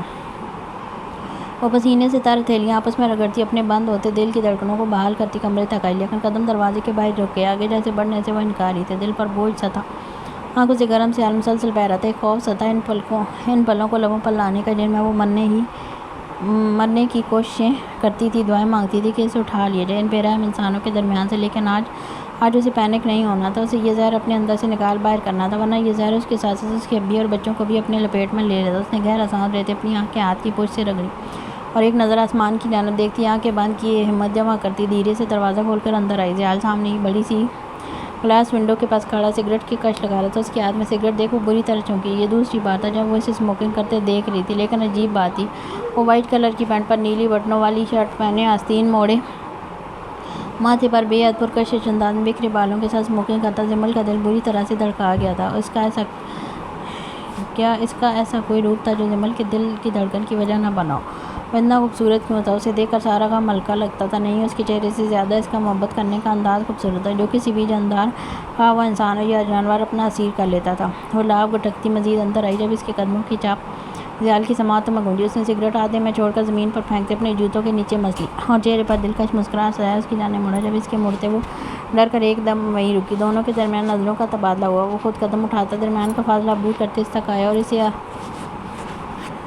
اور آتے اسے کندھوں سے تھام کر اپنے قریب کیا۔ ہیزل آنکھیں ایک بار پھر برسنے کو بےتاب تھی۔ اس سے پہلے وہ اپنے پیاسے لب اس کی آنکھوں پر رکھتے ان موتیوں کو چوم گیا۔ اس کا محبت پر لمس جمل کے پورے بدن میں ٹھنڈک سی بھر گیا۔ آنکھوں کے بعد اس کی پیشانی پر لب رکھے اور رکھ کر جیسے بھول گیا۔ وہ دونوں ہاتھ کی مٹھیوں میں اس کی شرٹ جکڑے آنکھیں موندے اس کے لمس کو محسوس کرتی اپنی روح کو پرسکون کرنے لگی۔ اس کا یہ شدت بھرا لمس جمل کے اندر کا خوف زائل کرنے میں کارآمد ثابت ہو رہا تھا۔ وہ گہرے گہرے سانس لیتی اپنی بے چینی ختم کرنے لگی، لفظ مجتمع کرنے لگی۔ زیال اس کا ماتھا چمچے پیچھے ہٹا اور اسے کنکھیوں سے دیکھتے کندھے سے تھام کر بیڈ پر بٹھایا۔ جمل اسے ہی دیکھ رہی تھی جب وہ خود ساتھ بیٹھنے کے بجائے دو زانو ہو کر اس کے سامنے گھٹنے ٹیکتے زمین پر بیٹھا اور اس کے نرم و نازک ہاتھ اپنے مضبوط فولادی ہاتھوں میں تھامتے ان کی پشت انگوٹھے سے رب کی۔ وہ کچھ نہیں بولا، اسے بولنے کی ضرورت بھی نہیں تھی۔ اس کی جھیل سی گرے آنکھیں کافی تھی کہ وہ منتظر ہے، بےتاب ہے سننے کے لیے۔ جمل بے ساختہ سر جھکا گئی، سوں سوں کرتی گہری سانس لی۔ مجھے بتانا ہے آپ کو، مجھے بھی سننا ہے، دو بدو جواب دیا۔ غصہ تو نہیں کریں گے؟ ڈرتے ڈرتے پوچھا۔ جب وہ شریر مسکراہٹ مسکرایا، آج سے پہلے کیا سوالیہ پوچھا۔ وہ تیزی سے بچوں کی طرح سر نہ ہلانے لگی۔ تم جو بھی بولو گی میں اس پر ایمان لے آؤں گا، بشرط کہ آج کچھ نہیں چھپاؤ گی۔ اس کے لہجے میں اعتماد بھانپتے جمل نے گہرا سانس لیا۔ مطلب وہ جانتا تھا کہ وہ کوئی راز بتانا چاہتی ہے، تب یہ بولنا شروع کیا۔ میں لفظ ادا کرنے میں اس وقت دنیا کا مشکل ترین کام بن چکا تھا، لیکن وہ بولی، اس نے ہمت کی۔ میں 13 سال کی تھی، روح زخمی ہونی شروع ہوئی۔ کیا ماضی کو یاد کرنے سے زیادہ اذیت ناک کچھ ہوتا ہے؟ جب مجھے تھوڑی سمجھ آنی شروع ہوئی کہ مجھ سے کوئی پیار نہیں کرتا، نہ ماما نہ پاپا، وہ بس ضرورت کے دو وقت آتے تھے یہ پوچھنے کہ مجھے کچھ چاہیے تو نہیں۔ ان پلوں کو یاد کرتے دو موتی آنکھوں کی باہر توڑ کر باہر نکلے۔ انہیں گرتے ہوئے بھی زیال نے دیکھا تھا، لیکن وہ ساکت بیٹھا تھا، اس کا رواں رواں سماعت بن چکا تھا۔ اس وقت میں کبھی نہیں کہہ پائی کہ مجھے پیار چاہیے، نہ انہوں نے کبھی محسوس کیا۔ ایسے میں احساس کمتری کا شکار ہو کر باہر لوگوں میں محبت ڈھونڈنے لگی، لیکن نہیں ڈھونڈ پائی۔ میری ایک کزن تھی، میری بہت اچھی دوست، لیکن تائی امی مجھے اس کے ساتھ بھی نہیں کھیلنے دیتی تھی، کہتی تھی میرا سیاہ رنگ ان پر بھی چڑھ جائے گا، اور وہ ماما کو شکایت لگا دیتی تھی، اور پھر فرا ماما مجھے بہت مارتی تھی۔ اس بات پر زیال انجانے میں اس کے ہاتھ کو دبا گیا۔ جمل نے پلکیں اٹھا کر اسے دیکھا، اس کی آنکھوں کے ڈورے ہلکے ہلکے گلابی ہو رہے تھے۔ آگے بولو، اسے خاموش دیکھ ضبط سے بولا۔ جمل ایک سبکی لیتی ہاں میں سر لاتی، پھر بولنا شروع ہوئی۔ ایسے میں میری چھوٹی چھوٹی شکایتوں پر فرا ماما ڈانٹتی مارتی، میں ان سے ڈرنے لگی تھی۔ کوئی کچھ بھی کہتا میں اپنی ماں کو نہیں بتا پاتی تھی۔ پھر ایک دو دن تایا ابو کی فیملی اماں سے ملنے ہمارے گھر آئی، سب کھانا کھا رہے تھے جب فرا ماما نے مجھے آنکھوں سے گھور کر کھانا بیچ میں چھوڑنے کا کہا۔ ان کو لگتا تھا میں بہت زیادہ کھاتی ہوں۔ اس بات پر وہ زخمی سی ہنسی، آنسو مسلسل بہنے لگے، دل جیسے کسی نے مٹھی میں پکڑ کر بھیج دیا۔ وہ جسم پر لرزہ سا طاری ہو رہا تھا، لیکن اپنے ہاتھ ان خوبصورت فولادی ہاتھوں میں دیکھ اسے ہمت ملی۔ میں اٹھ کر اپنے کمرے میں چلی گئی۔ جب وہ خاموش ہوئی، دل زور سے دھڑکا، سانسیں پھولنے لگی۔ جب زیال یکٹک اسے دیکھنے لگا۔ جب نوفل بھائی کمرے میں آئے، انہوں نے میرے ساتھ بات ادھوری چھوڑتے وہ پھوٹ پھوٹ کر رو دی۔ جسم بری طرح سے کانپنے لگا۔ اس کی ادھوری بات وہ سمجھ گیا تھا، لیکن آج اسے سننا تھا، اسے ہر تکلیف سے آزاد کروانا تھا۔ وہ اسی طرح پھوٹ پھوٹ کر روتی اس رات کی سب یزید بتاتی چلی گئی، بنا زیال کی آنکھوں میں دیکھے، جہاں اس وقت خون اتر رہا تھا، ہاتھ کی رگیں پھولتی کن پٹیاں پڑپڑا رہی تھیں، اس کے اندر کا حیوان جاگ رہا تھا۔ انہوں نے میری شرٹ پھاڑ دی، میرے بدن کو کسی درندے کی طرح نوچا۔ زیال نے رک کر سانس لینے کی کوشش کی، لیکن کھولتے دماغ نے جیسے اس کے سارے اعضاء کو کنٹرول کرتے وہ بمشکل خود کو نارمل کرنے لگا، لیکن اس کی رگوں میں دوڑتا خون ابلنے لگا تھا۔ میرا کوئی قصور نہیں تھا، وہ حبیب، وہ بکھلائی سی اس کا سختی سے تھامے یقین دہانی کروانے لگی۔ جانتا ہوں۔ اس کی رخسار پر ہتھیلی جماتے محبت بھرے لہجے میں گویا ہوا۔ لیکن فرا ماما نے وہ بولتے بولتے روک دیا اور مزید شدت سے پھوٹ پھوٹ کر رو دی۔ کیا فرا ماما؟ بولو۔ اس کے آنسو انگوٹھے سے صاف کرتے پیاز پوچھا، وہ ضبط کے آخری دانے پر کھڑا تھا۔ انہوں نے یہ یقین نہیں کیا، جمل کی گیگی سی بن گئی، وہ ہچکیوں میں روتی چلی گئی۔ زندگی کے 17 سال لفظوں میں بیان کرنا آسان نہیں تھا، لیکن اپنے سامنے اپنے ابی جان کو دیکھتی وہ نہ جانے کہاں سے ہمت جمع کرتی، بس بولتی جا رہی تھی۔ وہ صحیح تھا، اس نے جمل کا اعتماد جیتا تھا، کیسے نہ، وہ اس شخص کو سب کچھ بتاتی جو پوری دنیا میں صرف اسے چاہتا تھا۔ انہوں نے مجھے کوارٹر میں بند کر دیا اور مجھ پر وہ خون پار بلیاں چھوڑ دیں۔ ابھی آنسو سیلاب کی مانند ابل ابل کر آنسو سے بہتے چلے جا رہے تھے۔ اس کی تکلیف محسوس کرتے ضیاء اللہ بھیجے، خود پر ضبط کرتا انگلی کی پور سے اپنی آنکھ کے کنارے صاف کر گیا۔ جمل کا چہرہ زاروں قطع رونے کے باعث سرخ ہو چکا تھا، آنکھوں سے ساتھ ناک بھی بہہ رہی تھی۔ میں روتی رہی، وہ بلیاں مجھے کھا رہی تھیں۔ ابھی یہاں سے وہ ہاتھ چھڑائے بدحواسی اپنے جسم پر ہاتھ لگا لگا کر دکھانے لگی۔ اس وقت وہ وہی چھوٹی بچی تھی جس نے وہ تکلیف برداشت کی تھی۔ ضیاء اٹھ کر بیڈ پر اس کے پاس بیٹھا، اسے اپنے سینے میں زور سے بھینچ گیا جہاں لگتے جمل اور روانی سے زاروں قطع رونے لگی۔ کمرے میں اس کی درد بھری آوازیں ضیاء کا دل بھاری کر رہی تھیں۔ اسے لگا تھا اس کا دل پھٹ جائے گا۔ جس عورت کی آنکھوں میں وہ نمی تک برداشت نہیں کرتا، وہ اپنی زندگی کے 17 سال اتنی اذیت جھیلتی رہی۔ سوچتے اسے مزید خود میں بھینچ گیا۔ آج وہ رو رو کر اپنی ساری تکلیفیں دہو رہی تھی، ان آنسوؤں کے ذریعے انہیں باہر نکال رہی تھی۔ ضیاء اس کی کمر سے لاتا گہرا سانس لیتا جمل کا سر چوم گیا۔ اس وقت وہ اس کی پناہ میں ایک چھوٹی بچی تھی۔ اتنے وقت سے تم مجھ سے کیوں چھپاتی رہی؟ پوچھتا تھا نہ، کیوں نہیں بتایا؟ تب لہجے میں دنیا بھر کی محبت کے ساتھ تھوڑی خفگی بھی تھی جسے محسوس کرتی جمل اس کے سینے سے چہرہ نکالتی، اسے دیکھنے لگی۔ اس کی آنکھیں اتنی سی دیر میں رو رو کر سرخ متورم ہو چکی تھی، جنہیں دیکھ ضیاء کا دل کٹ کر رہ گیا۔ میں ڈر گئی تھی کہ آپ بھی شاید تمہیں غلط کہہ دوں، ہے نا، کہ میں بھی شاید تمہیں غلط کہہ دوں۔ اسے اٹک اٹک کر بولتے دیکھ خود ہی اس کے دل کی بات یہ، وہ تیزی سے سر ہاں میں ہلا گئی۔ یہ دیکھ ضیاء گہری نظر اس کے روئے روئے چہرے پر ڈالتے تھوڑا آگے کو جھکا اور اپنے سلگتے لب جمل کے ہونٹوں پر رکھ دیے۔ ایک کرنٹ سا جمل کے پورے بدن میں بجلی کی طرح سرایت کر گیا۔ تم وہ عورت ہو جس کے آگے میں ہر معاملے میں بے بس ہوں، تم کہو تو دن، تم کہو تو رات۔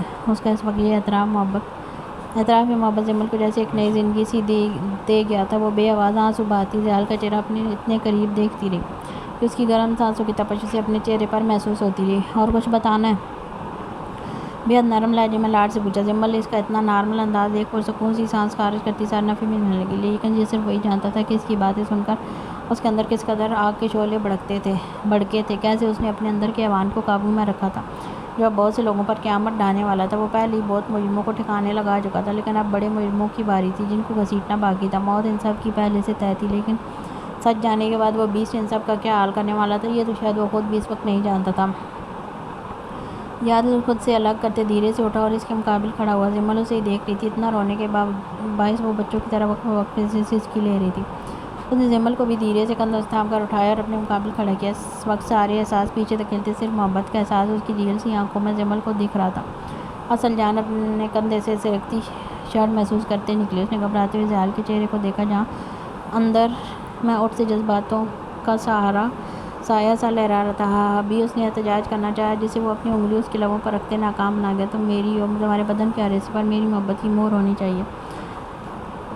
بولتے ہوئے اس کی شدت سے بوجھ ہوتی آواز پر جمل کو اپنا دل رکتا محسوس ہوا۔ چہرہ مارے شرم کے سرخ گلال سا ہو گیا۔ میں چاہتا ہوں جیسے تم نے دل سے ہر تکلیف نکال دی، ویسے ہی آج کے بعد اپنے بدن پر بھی صرف میرے لمس محسوس کرو۔ اجازت ہے؟ آخر میں اجازت طلب کی۔ وہ چاہ کر بھی نہ کہہ پائی۔ اس کی آنکھوں میں اٹھتے جذباتوں کے سمندر میں خود کو ڈوبتے محسوس کرتے وہ آنکھیں بند کرتی سر دھیرے سے اس بات میں لاگی اس کے پورے دن پورے ہو چکے تھے، لیکن بچے آ گئے تو اسے ایک نئی فکر ستائی۔ نہیں آئیں گے، سب ہیں ان کو سنبھالنے کے لیے، اس وقت تم میرا سوچو۔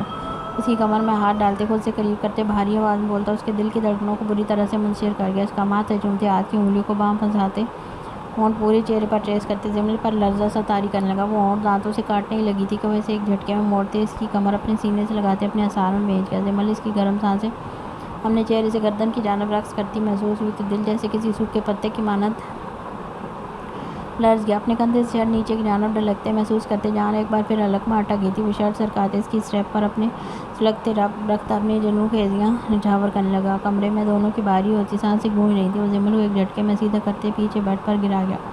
اپنے سامنے ضیاء کو کسی بھوکی شیر کی طرح اپنے بدن کو تکتے دیکھ جمل کا دل ہتھیلی پر دھڑکنے لگا۔ اتنے مہینوں کے صبر کا بندھ آج ٹوٹنا تھا۔ اتنے دن بعد اسے اس کے جنونی روپ میں سوچ کر ہی جمل کی آنکھیں نم ہونے لگی۔ جتنی دیر وہ اس کی پہلے والی شدت یاد کرتی رہی اتنی دیر وہ اپنی شرٹ نکالتا ایک جانب اچھالتے بیلٹ نکال رہا تھا۔ آج اس بیلٹ سے جمل کو خوف نہیں آیا تھا۔ وہ جمل کے دونوں ہاتھوں کی کلائی پکڑتے اوپر بیڈ پر پن کرتا سیدھا اس کی شہرگ پر جھکا تھا جہاں اس کے سلگتے لمس کی عدت محسوس کرتی جمل سے اس کی بار کا رہ گیا۔ ایک وقت تھا جب یہی شیطان نے وار کیا تھا، آج اپنے ابی جان کا لمس اس بری طرح سے ختم کرتا ہوا محسوس ہوا۔ بتاؤ اس نے کہاں چھوا تھا؟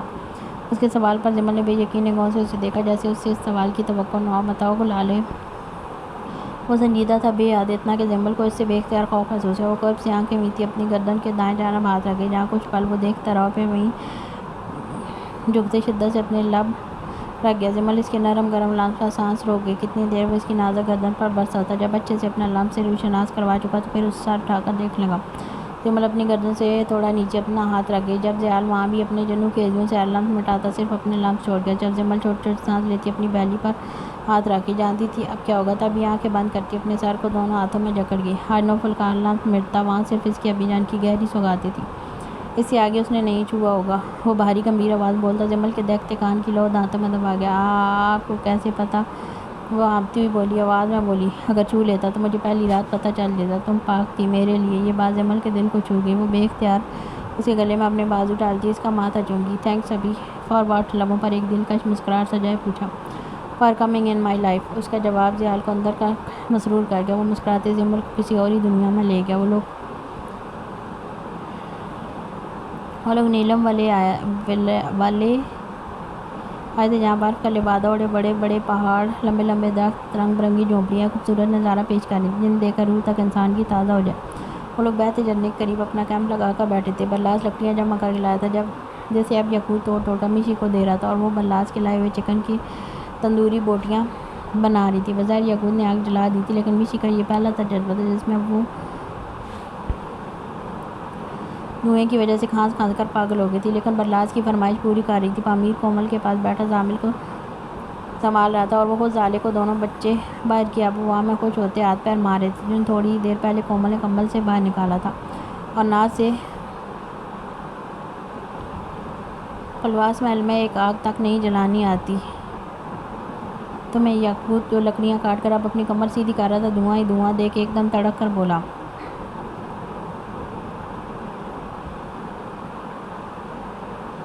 اور ناز سے پلو اس محل میں اچھا ٹھیک ہے اور ناز سے پلو اس محل میں ایک آگ تک نہیں جلانی آتی تمہیں؟ یعقوب جو لکڑیاں کاٹ کاٹ کر اب اپنی کمر سیدھی کر رہا تھا دھواں ہی دھواں دیکھ ایک دم تڑک کر بولا۔ بنا یہ دیکھے کہ وہ تو پہلے سے رونے کو تیار بیٹھی، اس کے بولنے کی دیر تھی کہ بس آنکھوں سے موتی ٹوٹ کر گرنے شروع ہو گئے۔ ماما میں کر تو رہی ہوں، وہ روتی ہوئی سو سو کرتی بولی۔ جب یعقوب کو محسوس ہوا کہ وہ رو رہی ہے، اس کا رخ دوسری جانب تھا، وہ لکڑیاں چھوڑے اس کے قریب آیا اور دونوں کندھوں سے تھام کر رخ اپنی جانب بڑھا۔ تم رو رہی ہو؟ اسے حیرت ہوئی۔ اس کے مطابق اس نے کوئی اتنی بڑی بات نہیں کی تھی، شاید وہ بھی سرنفی میں اعلان لگی۔ تو میری جان کی آنکھوں میں یہ آنسو کیوں؟ رخسار پر ہاتھ رکھتے محبت بھرے لہجے میں پوچھا۔ دھوئیں کی وجہ سے؟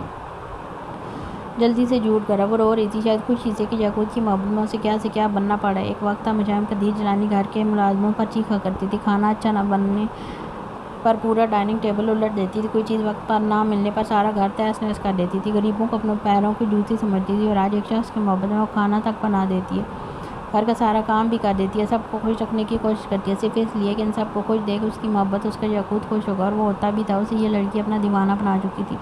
شاید ایسے ہی محبت حاصل کی جاتی ہے۔ آج کل خود کو اپنے محبوب کے لیے بدلنا خود کی توہین سمجھا جاتا ہے، یا کہا جاتا ہے میں کیوں بدلوں، وہ بدلے، یاد رہے آپ کے کہنے سے وہ نہیں بدلے گا، آپ کو بدلتے دیکھ وہ خود کو بدلے گا۔ ایسے ہی محبت حاصل کی جاتی ہے، کچھ خواہشوں کو مار کر، لیکن اس سے آگے بہت ہی حسین زندگی آپ کی منتظر ہوتی ہے، جیسے اب مشائم یعقوب مرزا کی تھی۔ وہ ایک قدم آگے آتا اس کی کمر میں ہاتھ خود سے قریب تر کر گیا۔ میشی صاحب کی موجودگی میں اس کی اس حرکت پر بری طرح سے سٹپٹا کر رہ گئی۔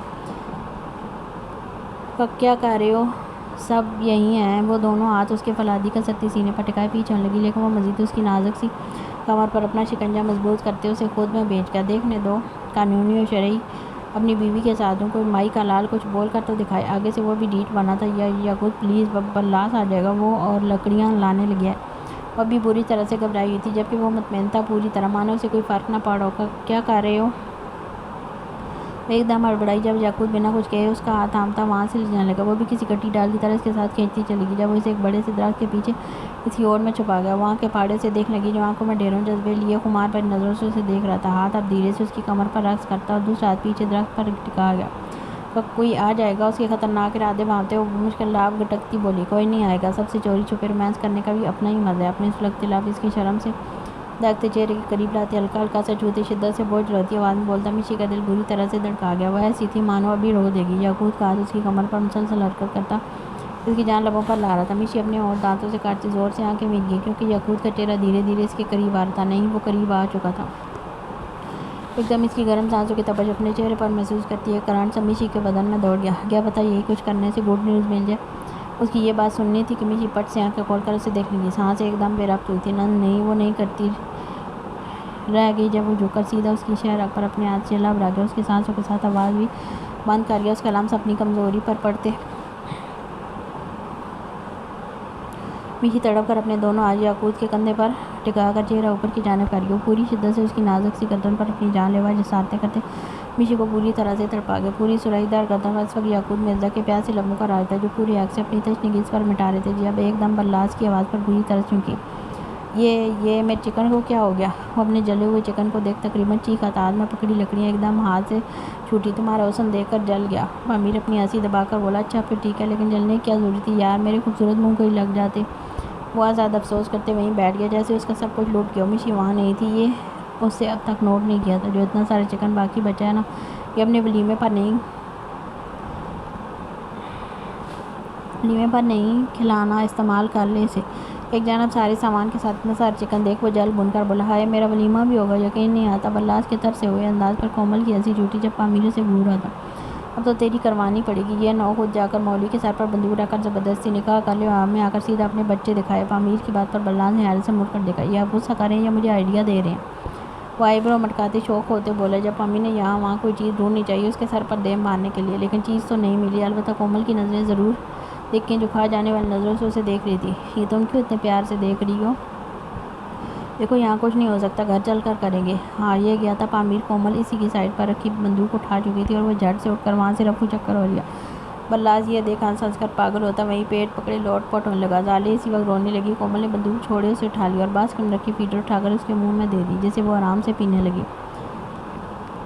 بلاس اب خود اپنی چکن تندوری بنانے لگا۔ میشی اور یعقوب کی غیر موجودگی اب تک کسی نے نوٹ نہیں کی تھی۔ کوئی نہیں آ رہا۔ میشی کو گھبراتے دیکھ یعقوب اس کے کان قریب ہوتا سرگوشی کرتے ہوئے بولا اور وہیں اپنے دہکتے لبوں میں اس کی کان کی لو دبا گیا۔ میشی آنکھیں بند کیے اس کی قربت کے نشے میں کھونے لگی۔ وہ شخص بہت خطرناک تھا، تھوڑی سی دیر میں میشی کو اپنے لیے پاگل کر دیتا، اس میں اپنی قربت کی تڑپ پیدا کر دیتا۔ تو وہ چھوٹے چھوٹے سانس لیتی آنکھیں بند کیے پاگل ہونے لگی۔ وہ بنا رکے دیوانوں کی طرح سے چومتا چلا گیا۔ میشی کو اپنا ہاتھ رکھنے کی کوئی جگہ نہیں ملی۔ وہ پیچھے درخت کو مضبوطی سے تھامنے کی کوشش کرنے لگی جب دیکھتے ہی دیکھتے وہ خود کو اس کے نازک بدن کا حصہ بنا گیا اور وہ کتنی دیر ویسے اپنی قربت میں اسی درخت سے ٹیک لگائے تڑپاتا رہا۔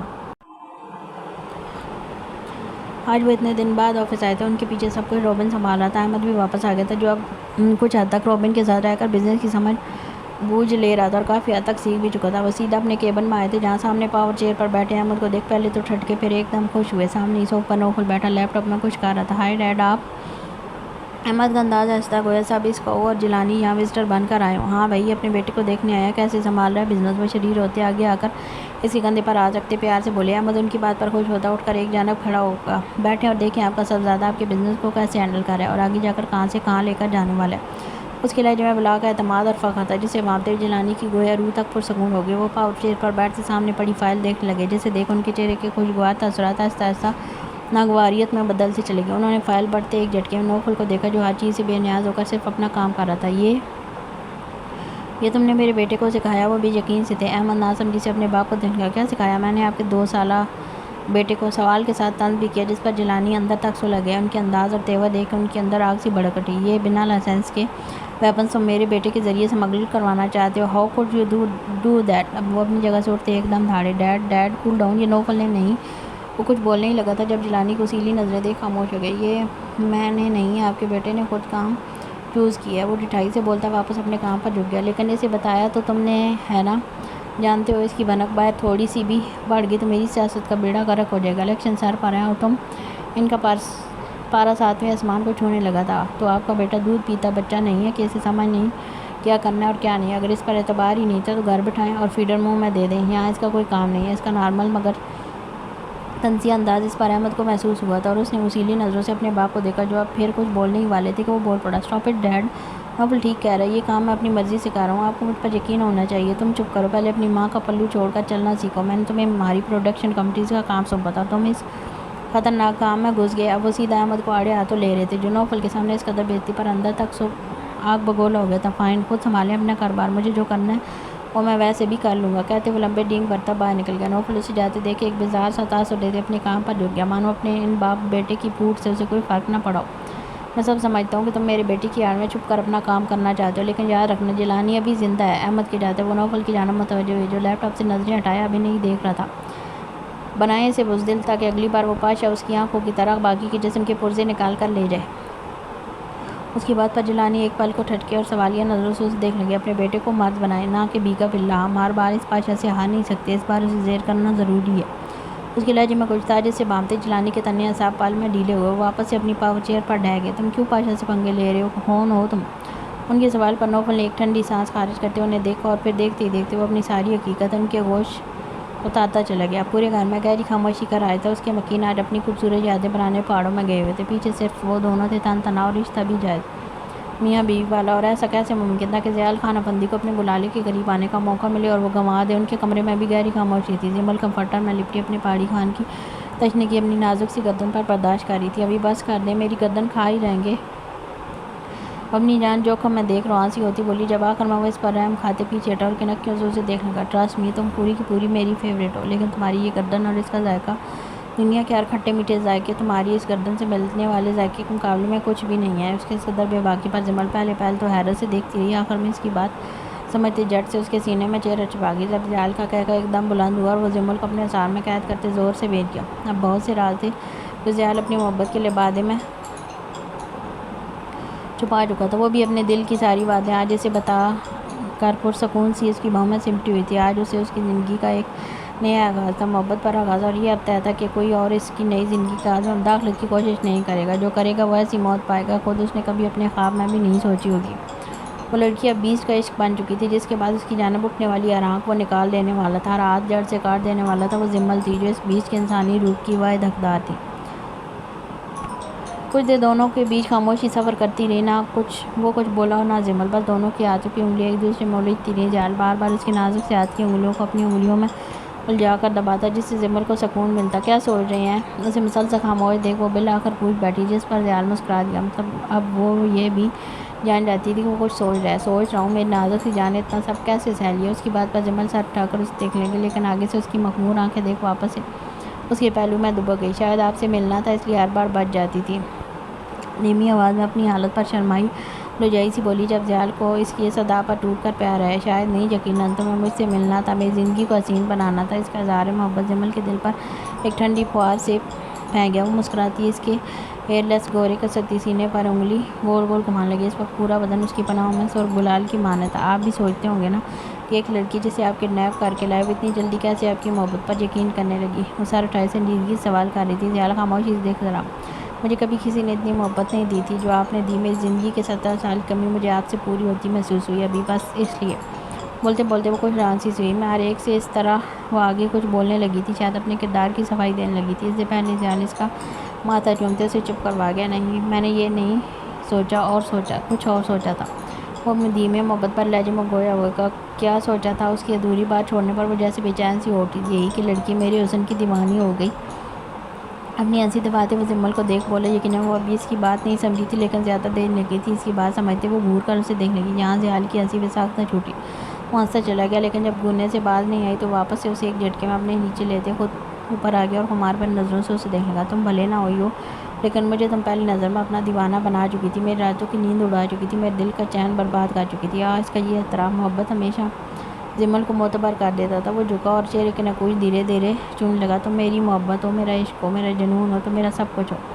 اس کے لفظ جمل کو مدہوش کرنے لگے، وہ اس کے ہونٹوں کی حرکت محسوس کرتی پاگل ہونے لگی تھی۔ ہاں، آپ تھکتے نہیں ہیں؟ جو پھر سے جملہ ادھورا رہ گیا۔ نہیں، میں تم سے کبھی نہیں تھک سکتا، میں تمہیں بے پناہ چوم سکتا ہوں، اور بے پناہ لذت سے تمہارے جذبات بھی اس قدر ابھار سکتے ہیں کہ تم ایک سانس میں میرا نام پکارتی رہو۔ تم میری دیوانگی ہو، میں چاہتا ہوں تم میرا نام پکارتی رہو اور میں ہر سانس تمہیں چومتا رہوں، اور جب تم مجھے پکارتی پکارتی تھک جاؤ تو تمہارے ہونٹوں پر ہونٹ رکھ کر تمہیں سکون پہنچاؤں۔ اس کی آواز جذبوں سے اس قدر بھاری تھی کہ جمل اس کے آگے خود کو بے بس محسوس کرتی ایک بار پھر خود کو اس کے حوالے کر گئی۔ اتنے مہینوں کی دوری ایک بار پھر مٹنے لگی تھی۔ وہ ضیاء تھا کچھ وقت کے لیے اپنی گلالے کی آسانی کے لیے خود پر جبر کر گیا تھا، لیکن اب وہ واپس اپنی ٹون میں آ گیا تھا۔ یہ دیکھ جمل بے تحاشا خوش تھی۔ یہ سچ تھا، اسے اپنے خان بے باک روپ میں ہی زیادہ اچھا لگتا تھا۔